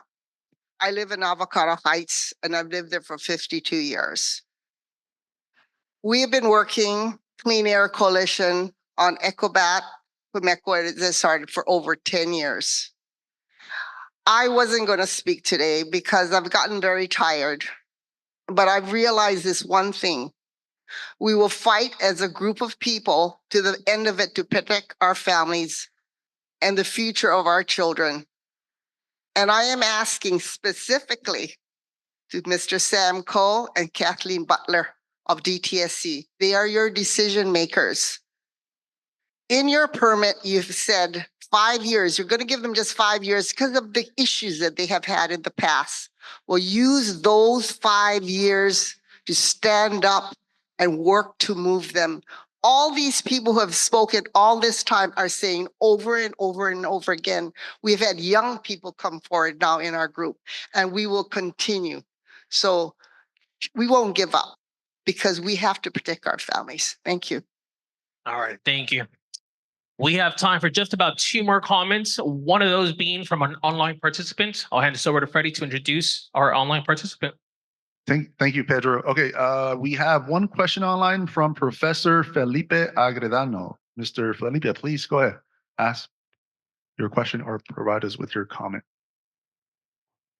Hello, can you hear me? Yes, we can hear you, sir. Go right ahead. Okay. Yes, I'm speaking as a community member and want to speak on behalf of our students and future residents, employers. We need a clean environment.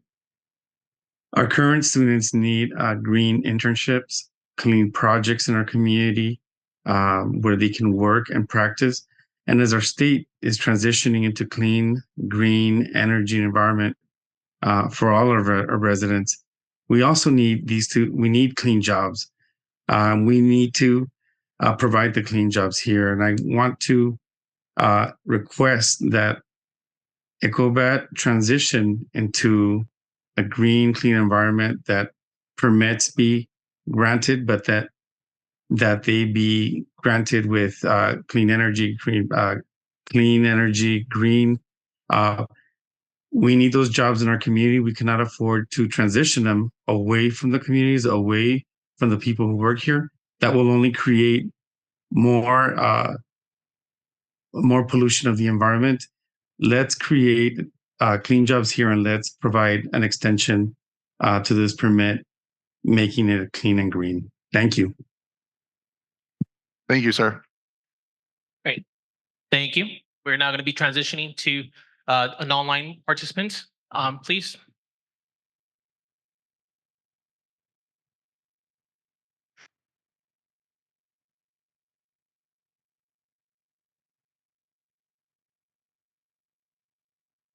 Hi, my name's Duncan McKee. I'm a longtime resident of Avocado Heights. Want to thank Wayne and Sam and Katie and all the rest of the DTS staff. I know there's some really great scientists there. What you're looking at here is DTSC analysis, lab analysis of soils around outside the fence line of Quemetco. There's many times hazardous waste. Go ahead with the next slide, please. That's Quemetco's own laboratory analysis. 14,000 parts per million. So that's over 14 times hazardous waste levels. Hazardous waste is 1,000 parts per million. Go ahead, the next one, please. That's a mother with her baby in her arms standing right next to where that lead is. So, I mean, you can say whatever you want, and common sense will tell you what's really going on here. Go ahead. That's when AQMD is testing them for the source testing, for the health risk assessment. See the guys up there? See nothing coming out of the stack? Next slide, please. That's what happens over there at night. Hard to see in this picture, but there's tons of stuff coming out. So that's reality. Next slide, please. That's the state-of-the-art wet electrostatic precipitator that Mike Buckhands over here is bragging about. Okay, that's it in action. Yeah, or not in action. It breaks down on a regular basis. Next slide, please. So 2,124 pounds of lead in a single year. They're using 67 parts per million in the health risk assessment. It's fatally flawed. Next slide, please.